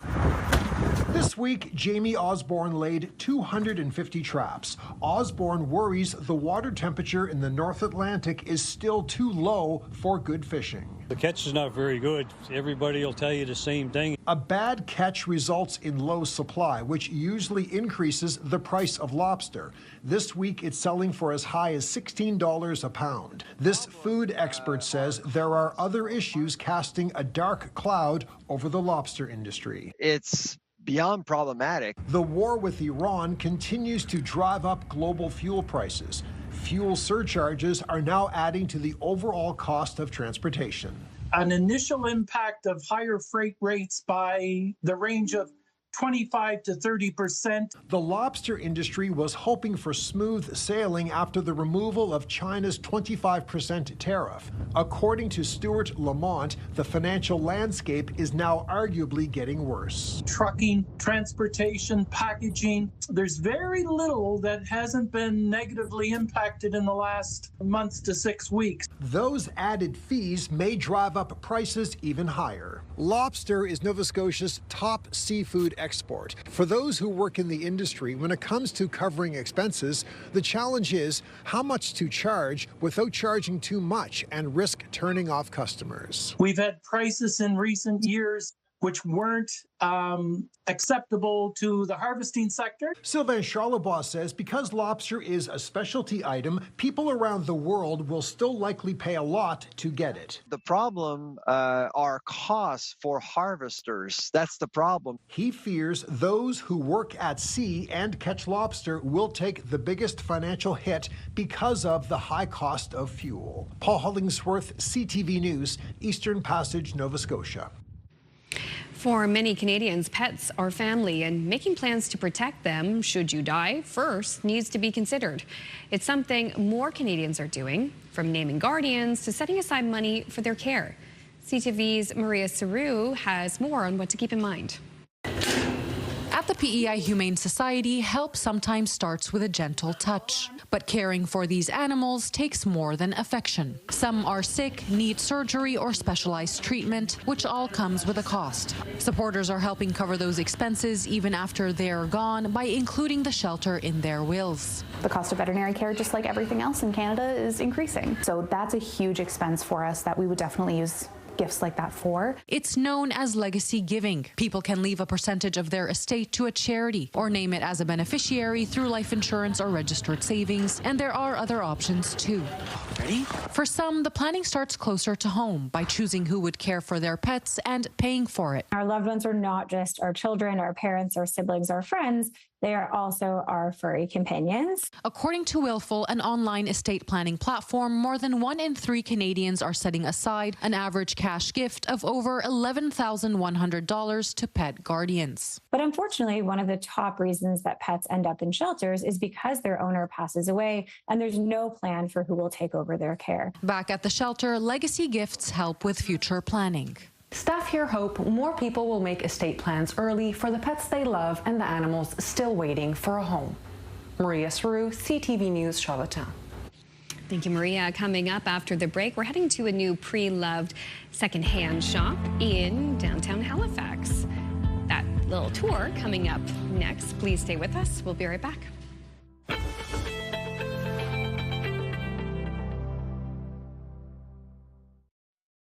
Move Mornings.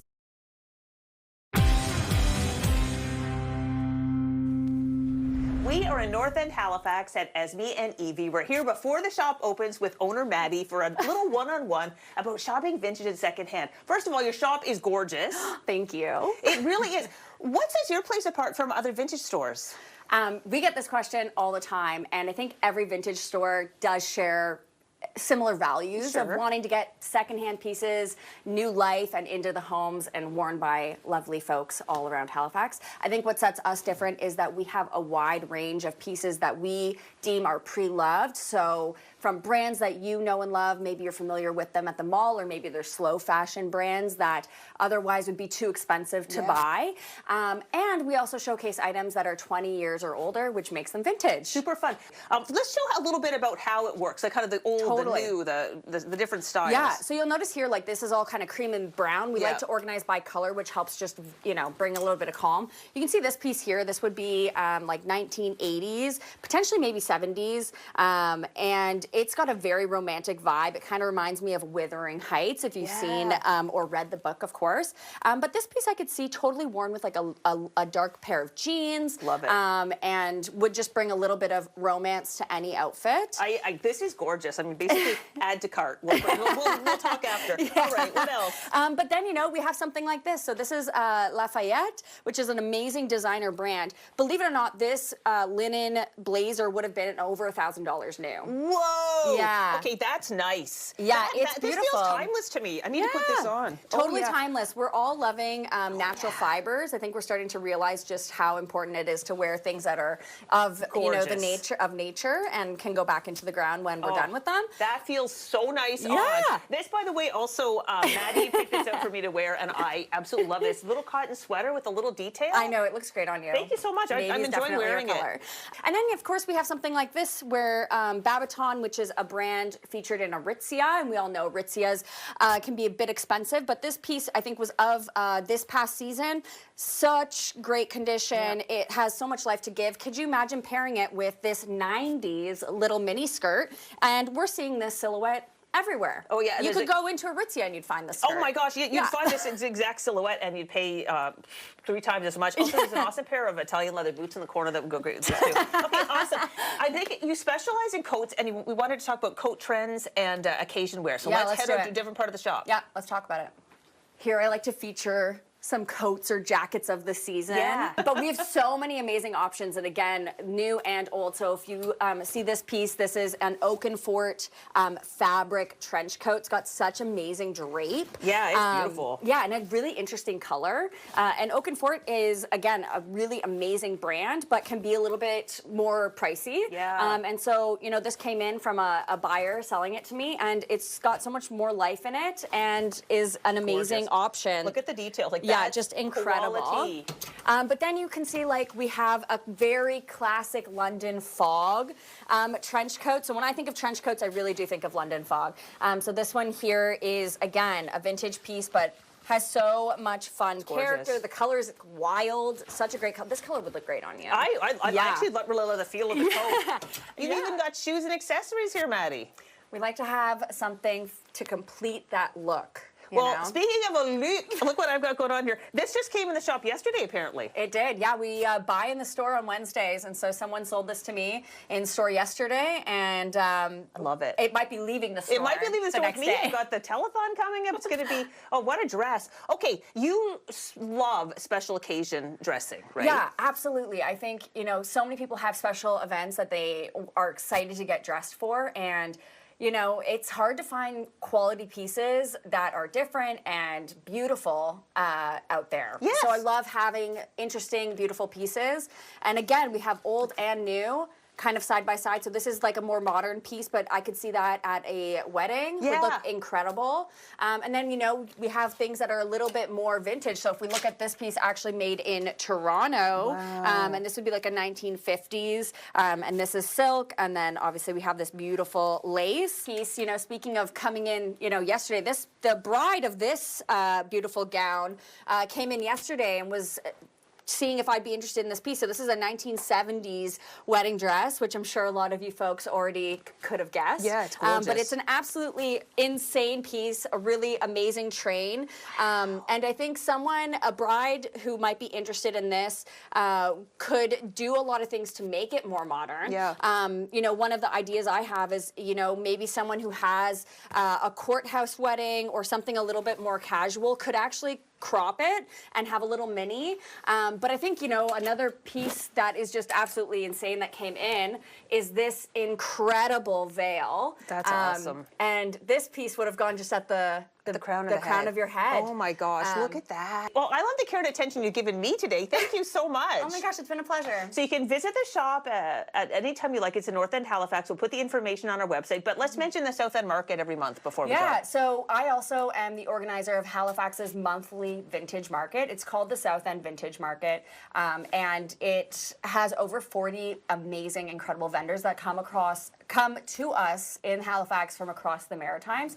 Anything you could want secondhand, you're going to be able to find it. I love that. All right, thank you so much. Thank you. All right, taking a look at our 3-day forecast for New Brunswick. A cloudy start to the day, rain moving in this morning with a high of 9. 13 degrees on Tuesday with drizzle and or showers that will clear into the afternoon, leaving sunny breaks. 10 degrees on Wednesday, showers return across the province. For Nova Scotia, 8 degrees today, a mix of sun and cloud, increasing cloudiness, expecting rain and snow for parts of the province. 15 degrees on Tuesday with drizzle and or showers clearing into the afternoon. 10 degrees on Wednesday, a mix of sun and cloud, a chance of showers into the evening. For Prince Edward Island, 7 degrees with a sunny start to the day, rain into the afternoon. 8 degrees on Tuesday with scattered showers, a mix of sun and cloud on Wednesday with a high of 8. Evening showers return.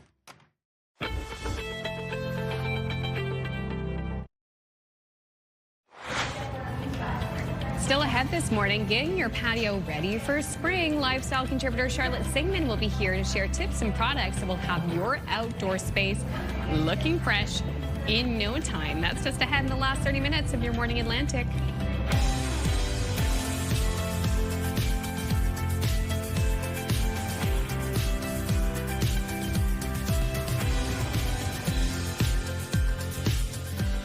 Good morning and welcome back. The time now is 8:30. I'm so excited for this segment as we see the warmer weather move in.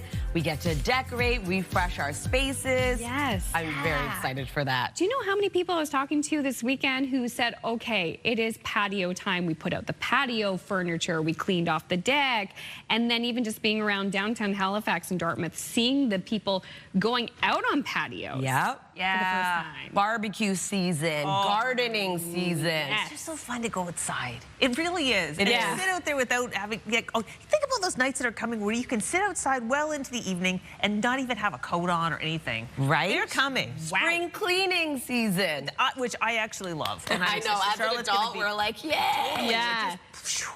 Open up the windows, bring in some fresh air. Yes, this is such a fun conversation. Oh my gosh. Well, keep it going with Charlotte Singman in a little bit. Absolutely. I was just saying to someone yesterday that we are finally seeing the warmer weather. We're getting that fresh air like we just mentioned. That is exactly what you're going to be seeing today. Lots of sunshine in Corner Brook. Currently -2 degrees in your area, so a bit cooler starting off the day, but temperatures are expected to rise, and you will be seeing sunshine sticking around across much of Newfoundland, at least throughout the day today. 5 degrees starting off your day in Fredericton, with 2 degrees in Charlottetown, as well as into Halifax and Sydney, -2 over in Labrador City. So here's a look at the wind chill early this morning, factoring in not too bad, but a bit cooler for the Maritime region, colder for Newfoundland and Labrador. But as I mentioned, temperatures will be rising a little bit later on. We do have active weather moving in across much of the region a little bit later on today. For the Maritime region, we're looking at rain for all 3 Maritime provinces, snow across Labrador, and we will be seeing snow make its way over to Newfoundland into the evening. A bit of a breezy day ahead for the Maritime region, but as of right now, 31 kilometers per hour in St. John, 28 into Grand Manan, 26 in Edmundston, with 22 into Yarmouth. Wind gusts getting up to 48 kilometers per hour in St. John, New Brunswick, 37 into Yarmouth, 31 in Fredericton, 43 in Grand Manan. We'll take one last look at your weather coming up, but first one last look at your local news with Amanda. Thanks, Latavia. Hundreds of workers from almost 24 long-term care homes in Nova Scotia are now on the picket line after contract negotiations reached an impasse. Here's a live look at the picket line outside St. Vincent on Windsor Street in Halifax. CUPE, the Canadian Union of Public Employees, says more than 2,200 staffers from 22 facilities are now on the picket lines, but more are expected to follow. in the coming days. They hit the picket line at 7 this morning. Affected workers run the gamut from continuing care assistants and licensed practical nurses to housekeeping staff and physiotherapists. Bargaining between the Nova Scotia government and CUPE is for long-term care agreements that expired in 2023. Eastbound lanes of a section of highway in southern New Brunswick remain closed after a tanker truck rolled over and spilled thousands of liters of fuel last week. Mounties have said part of Route 1 between Hampton and Quispamsis was shut down after the Wednesday accident. An EMO was called in. The agency on Sunday said on social media that a detour remains in place for eastbound traffic. Officials have said contractors have been brought in to help with the cleanup, but there has not been any word on the extent of environmental damage. Prices at the pumps dropped over the weekend in all 3 maritime provinces. In Nova Scotia, Zone 1, gas slipped by 6.7 cents. The minimum price now $1.78.7. Diesel fell by 14.5 cents. The minimum price in the Halifax area now $2.23.1. PEI, the price of gas dropped twice, first by 4.6 cents and then by 3.5 for a new minimum price of $1.90.2. And diesel on the island decreased by 5.7 cents Saturday and 8.1 cents Sunday. The new minimum price $2.42.5 a liter. And in New Brunswick, gas fell by 5.1 cents a liter. The maximum price $1.84.4. And diesel dropped twice, 7.8 cents Saturday and 7.4 cents Sunday. The maximum price now $2.33 a liter. There's been a lot of focus on space recently with the recent Artemis 2 mission. But this weekend, the focus in Fredericton was on something else seen in our night skies. Unidentified flying objects, or UFOs, have been spotted worldwide for years, and they were the highlight of a conference in New Brunswick's capital. CTV's Avery McRae was there. Have you ever looked into the night sky and wondered, what was that? It turns out you are not alone. There are people here that I know have had experiences themselves, and they don't necessarily have a place where they can share their stories and ask questions. Inspired by famed Fredericton UFO expert Stanton Friedman, the Fredericton UFO Conference takes a deep look into the unexplainable stories and encounters people have had with unidentified flying objects, many of which that are believed to have come from out of this world. I was talking primarily about 2 famous incidents from Atlantic Canada, specifically Nova Scotia. Chris Stiles has published a pair of books about UFO sightings and was a guest speaker at the event. Among his more well-known works is his book on the famed Shag Harbor UFO sighting in October of 1967. It is the world's only UFO crash scenario. There are many claims that is supported in that interpretation by government documents that are freely available and entirely without controversy as to their origin or their authenticity. There has been an increased focus on space in recent weeks thanks to the Artemis 2 mission that included Canadian astronaut Jeremy Hansen. UFO expert Jim Lawrence says that, combined with recent congressional hearings on the topic in the U.S., have more eyes looking up. The younger crowd is coming in because they're seeing a lot of stuff on TikTok or Instagram. Not that a lot of it is, not that it's all true, but it certainly sparks a curiosity to go deeper. And while UFOs have long been reported worldwide, official documents on their existence have yet to be publicized. The big question, of course, is, are we alone? And the possibilities, they're both daunting. One is we are, and the other is we are not. And like the saucers, cubes, and triangles they allegedly fly, that existence remains a mystery. Avery McRae, CTV News, Fredericton. Ooh, do you believe that conference happening in Fredericton over the weekend? Very so exciting. Cool. I thought I saw a UFO last week. It was unidentified, but then it was identified. It was a big old drone. Oh, it was a drone. Yeah, so it wasn't really that unidentified for long. Okay, let's talk about something fun. Okay. Chocolate, shall we? Cadbury is giving back to Canadian families in need with their latest campaign. If you tuned in on Friday, our partner and lifestyle contributor Taylor Kay told us about the Make Every Bite Count campaign. Well, Cadbury's going to donate $100,000 to local food banks, plus a portion of all sales until May 18th will also be donated. All you have to do is purchase any Cadbury products in any retailer in Canada. Wow. And Taylor sent us a little gift box, so I thought we'd share this with the crew. Do you want to try a little chocolate right now? Yes, I do. Mini egg? Open the big bag. I've had a lot of mini eggs lately. The big bag is what actually is what piques my curiosity. I'll show it to you. It's a mixture, right? It's like kind of like Halloween fun-size bag, except for it's evergreen. Yes, please. So it has Dairy Milks, Cadbury mini egg bars, and fruit and nut, which are my favorite. So let me just like give you each. Why don't we try a little trio bit? of Yeah. Oh my gosh. Okay, I'm that's so excited. That's the fruit and nut and the. Here, I'll take both. And the plain. Yeah, I'm gonna give you all three, but I just want to make sure you get all three. Okay. Thank you so much. So you can at home. I'm afraid I can't give you any because I don't have enough for you. But you'll have to buy your own if you're able to. Mini eggs. There you go. Thank you. Yeah. All right. Well, while we munch on these, let's take a look at the community calendar. So the Edmundston Book Fair kicks off this week. The public is invited to explore a rich program that includes author meet and greets, book signings, youth activities, and so much more. For a full list of events, head over to their website. And Gravity and Other Myths, 10,000 Hours. So this will be taking the stage in Charlottetown at the Confederation Center of the Arts. 8 world-class acrobats will show off their skills Tuesday, April 14th at 7 p.m. To learn more, head over to their website as well. And if you're in need of a good laugh, check out the The Improvisers, in Windsor. So the touring stand-up and improv comedy show will take the stage at the Mermaid Wednesday, April 15th at 7:30 p.m. For tickets, head over to the website on your screen. And if you do have an upcoming event, send us the details. We'd love to promote it. Your Morning Atlantic at ctv.ca. This is good. All right. Still ahead. We have a lot more to come on the show. Latavia has one final look at the forecast, and then we're talking about getting your patio ready for spring. We'll get tips and product suggestions to help you get your outdoor space ready, because now is the time. Stay with us. We'll be right back.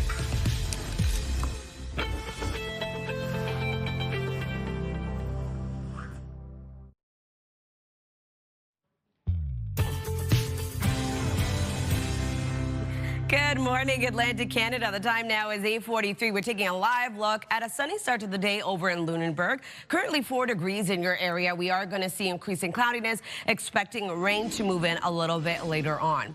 As of right now, a bit cooler for parts of Atlantic Canada, warming up for others. 5 degrees in Fredericton, 2 degrees starting off your day in Charlottetown, Sydney and Halifax, -2 in Labrador City, -1 into St. John's, Newfoundland. So we do have a rain moving in for all 3 maritime provinces. Rain mixed with snow later this afternoon. Sunshine for much of Newfoundland throughout the day today, with snow moving in for Labrador. Snow will start to make its way over into Newfoundland this evening. And then into the overnight hours, we see fog patches starting to dissipate. We do have just a chance of showers and or drizzle. That will take us into Tuesday morning. A very warm day ahead on Tuesday, but we will start the day off with a bit of shower activity before clearing out, leaving sunny breaks into the afternoon. If you're wondering about snowfall totals, only seeing around 2 centimeters of accumulation for Port Hawkesbury, looking at around 2 to 10 centimeters across Labrador, only 2 centimeters for parts of Newfoundland. And then for our rainfall outlook, at its heaviest at around 10 to 20 millimeters for all 3 maritime provinces, only 2 to 5 millimeters for parts of Newfoundland. For our forecast today for New Brunswick, looking at a cloudy start to the day, rain starting to move in later this morning. We are going to see wind gusts picking up to 50 kilometers per hour with daytime highs between 6 to 9 degrees. Prince Edward Island looking at a high of 6 degrees today. Sunshine starts off the day. Then we see increasing cloudiness, rain into the afternoon. Same thing goes for Cape Breton, eastern Nova Scotia. A bit of sunshine in before snow mixed with rain moves in late this afternoon into the evening. Daytime highs ranging from 4 to 9 degrees. And for the rest of Nova Scotia, a mix of sun and clouds starts off the day, then increasing cloudiness, rain moving in late this morning into the afternoon. Daytime highs between 6 to 10. For Labrador City, a high of 2 degrees today. Snow expected across the province. 5 degrees for St. John's, Newfoundland. We had flurry activity early in the morning, already cleared out, seeing sunshine throughout the day. And then snow arrives into the evening. Tuesday's forecast, above seasonal daytime highs return, probably the warmest we've seen in a while. We are going to see some sunshine for parts of the region, but we do have flurry activity into the afternoon for parts of Labrador. And then into Tuesday night, we have another system making its way over, bringing showers back around for all 3 maritime provinces. That continues in the forecast for Wednesday. Seasonal daytime highs, looking at a bit of mixed precipitation moving into Newfoundland. Flurries and or showers. That's a look at weather forecast. Going to head over to Crystal. Thank you so much, Octavia. It's 8:45, and with the arrival of springier weather, many of us have a case with spring fever where we're feeling the urge to refresh our lives, especially our homes. Here with some spring home refresh essentials is our partner and lifestyle contributor, Charlotte Singman. Hello and welcome back to Halifax. Good morning. Oh, great to see you. Thanks and for you having brought me. a gorgeous array of things. We should get right into it. So many goodies. Yes, let's do it. Okay, so spring is here. Yep. And I love to refresh my home by spring cleaning at this time of year. Throw open the windows, let that warm air in, and Libman has everything you need for your spring cleaning essentials. I love that. And what I love is having the right tools for the job. Exactly. Now, I've got to tell you about this. This is Libman's Tornado Spin Mop System. I think we have a little clip of this, but Yes, let me we just do. show you right now how beautiful this baby is. So this system lets you control how damp you want the mop head to be. So you can see here, pressing down once will make it relatively damp, pressing down more than once, less damp, and then you can easily mop your floor. No mess. See how it's not dripping here? Yes. No mess, hands-free. Such a great tool. And then the mop head is also washable. Which is incredible. Which is incredible, right? So ultimately, after many uses, you'll replace it, but you get a lot of wear out of that. So great, very budget-friendly. And then if I can show you here on the table, we've got some great accessories also from Libman. So this is the mop head. This is what you would put onto the spin mop system. We've got a microfiber dust mop. Yeah, those are really effective. And again, this has the replaceable head, so I love that you don't have to replace the whole item. It is April, it is Earth Month, so we are always thinking about eco-friendly options. We've got these microfiber sponge cloths, very pretty colors, and great for cleaning kitchen and bathroom. Even this caddy and the scrub brushes, Love it. all from Libman. I have two Libman mops. I've had them for like 6 years, and they're still going strong. This stuff, it really lasts. Very, very well made. Okay, perfect. Let's talk about outdoor refreshing the patio. I know you've got some great sets, and we've got several to get through, so let's get to it. I do. Okay, so I shopped Canadian Tire. They really are your one-stop shop for spring essentials, and Canadian Tire is really inspiring Canadians to create their own backyard oasis. So let me show you their patio sets. All right, let's begin with the first one. Okay, so this is styled with their serene garden, and what we have here is a really lovely chat set. So a couple of small chairs and a table, perfect for condo dwellers. So this would be great for a smaller balcony or your front porch or your back porch. It's really nice. Isn't that I know lovely? It's faux wicker, but it looks really classy. It's very classy, very practical. I love this round table with these great dining chairs. Yeah. So lots of options to style here. They have everything in store to really create your own serene space. Listen, I am there with you. Wildflower patio sets. Okay, so actually the next one I have is the seashore set. Okay, sorry. And this one reminded me of everyone here on the East Coast because it's got those great blue tones in it. I love this giant rocking chair. Isn't this wonderful? So cozy. And then this L-shaped sectional with the coffee table.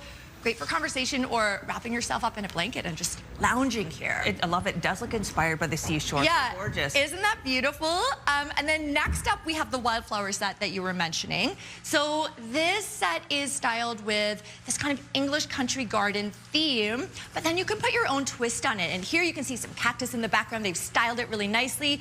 These chairs are made with a steel frame with a wood-like finish. So again, it's really nice. Very practical, weather resistant, these beautiful cushions, and then the pillows have removable inserts. So it's gorgeous, but practical, right? Yeah, but it's so beautiful. Everything looks so elevated. Yes. Okay, I think there's one more set. Yeah, so this set I think is my favorite. This is Boho Retreat is the theme, and I am a boho girly at heart. Look at how lovely this is. Wow. I gotta show you this versatile ottoman. Watch it tuck away under the coffee table so there's more space. You can put your feet up if you pull it out, and then these lovely deep set cushions on the couch and chairs. And look at that floor lamp. It's solar powered.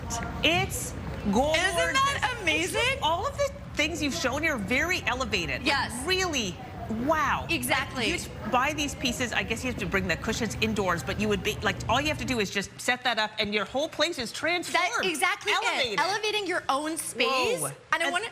And then there's the jewelry for it, right? I love that. Well, I want to show you these lanterns. I really do think that lighting can help you transform any space. So these are battery-powered lanterns, all available from Canadian Tire. This one over here is solar-powered. Oh. So those are really kid and pet-friendly alternatives to having an open flame. And then we've got all of these dish sets that match those themes. So this was that beautiful Atlantic seashore theme. We've got our wildflower here. These are not ceramic. This is isn't this great? Outdoor use. Wow, exactly. It looks very real. Perfect for outdoors. We've got all sorts of serving platters. Even the cutlery looks like this is so fun. Displaying your cutlery. It's practical, but also very chic and beautiful. It's super practical because if you are in a situation like I am, where you're taking the stuff out, exactly.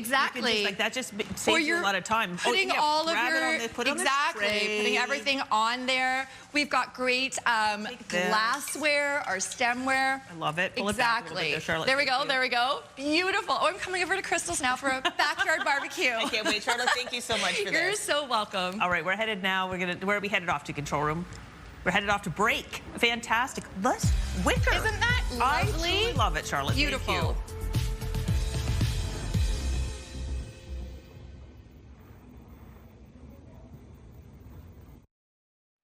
Welcome back. Before we wrap up the show, we want to share your answers to the Move Morning Chat because today is National Scrabble Day, which is great if you are a big Scrabble fan because, this is your day. Yes. But we just had the broader question of what is your favorite board game? Here's what you had to say. Sean says, the game of Risk for sure. My wife refuses to play with me, which is probably good. This is a game that can go on for hours, and you have to watch for the cheaters. It's war. Sounds fun. That does. Sean is in it to win it. Oh, yeah. Next up, we have Laura, who says Yahtzee. Oh, yay. All day, every day. There have been many fun game nights with my family. We love this game. It's fun to yell, too. It is so fun. My sister Mandy loves Yahtzee. Ooh. Mousetrap. Classic. Oh, my goodness. A classic. I love Mousetrap. Oh, thanks, Brenda from Moncton. Oh, my gosh. I remember when I was a kid, that was the game to have. Oh, yeah. Yeah. Peggy from Home Bay, my grandchildren and I play a lot of board games together. Their ages range from 9 to 14, and one of our favorites is the older style, Payday. It teaches them about investments, the deal cards, paydays, borrowing money, and bill payments. It's also great because we decide whether we play for 1 month or a whole year, and every month has little extras added to keep it fun and interesting. That is educational and fun. I love that. I've never played. It. Payday. All right. Thank you to everyone who took a moment to send us a text. Yes, you didn't ask me what mine was. I was just going to ask you. I was like, what is yours? I'm going to say Clue. I love Clue. Always fun. Who do you pick for Clue? Oh, gosh, it just depends on my mood of the moment. Okay, we're going to show the kicker, so we got to get to it, all right? Okay. We love a good baking fail in Your Morning Atlantic. This is nothing Amanda ever experiences. Superman? Yeah, and this is what she made for her bodybuilding husband. Oh my gosh. It's just that the execution isn't quite what you expect, right? No. Oh my gosh, Superman. I would be thrilled to make a cake as good as the one this lady made, honestly. Absolutely. You have to be careful with the molds sometimes. The molds can always be also, this version of September that goes off the rails is really fun. Yeah.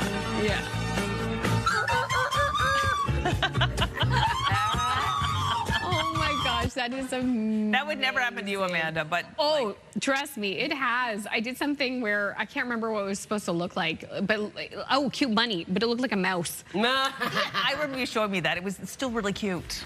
It looked edible. The only kind of mice I want to see. People would want to eat that. Yeah. Not in the case of me, I have to say, anyway. Oh my gosh. Well, this show is wrapping up, but we hope you join us tomorrow because we have those big by-elections happening across the country today. Dow political scientist Lori Turnbull is going to talk about the results with us tomorrow morning. It's be a great Tuesday show. Cannot wait.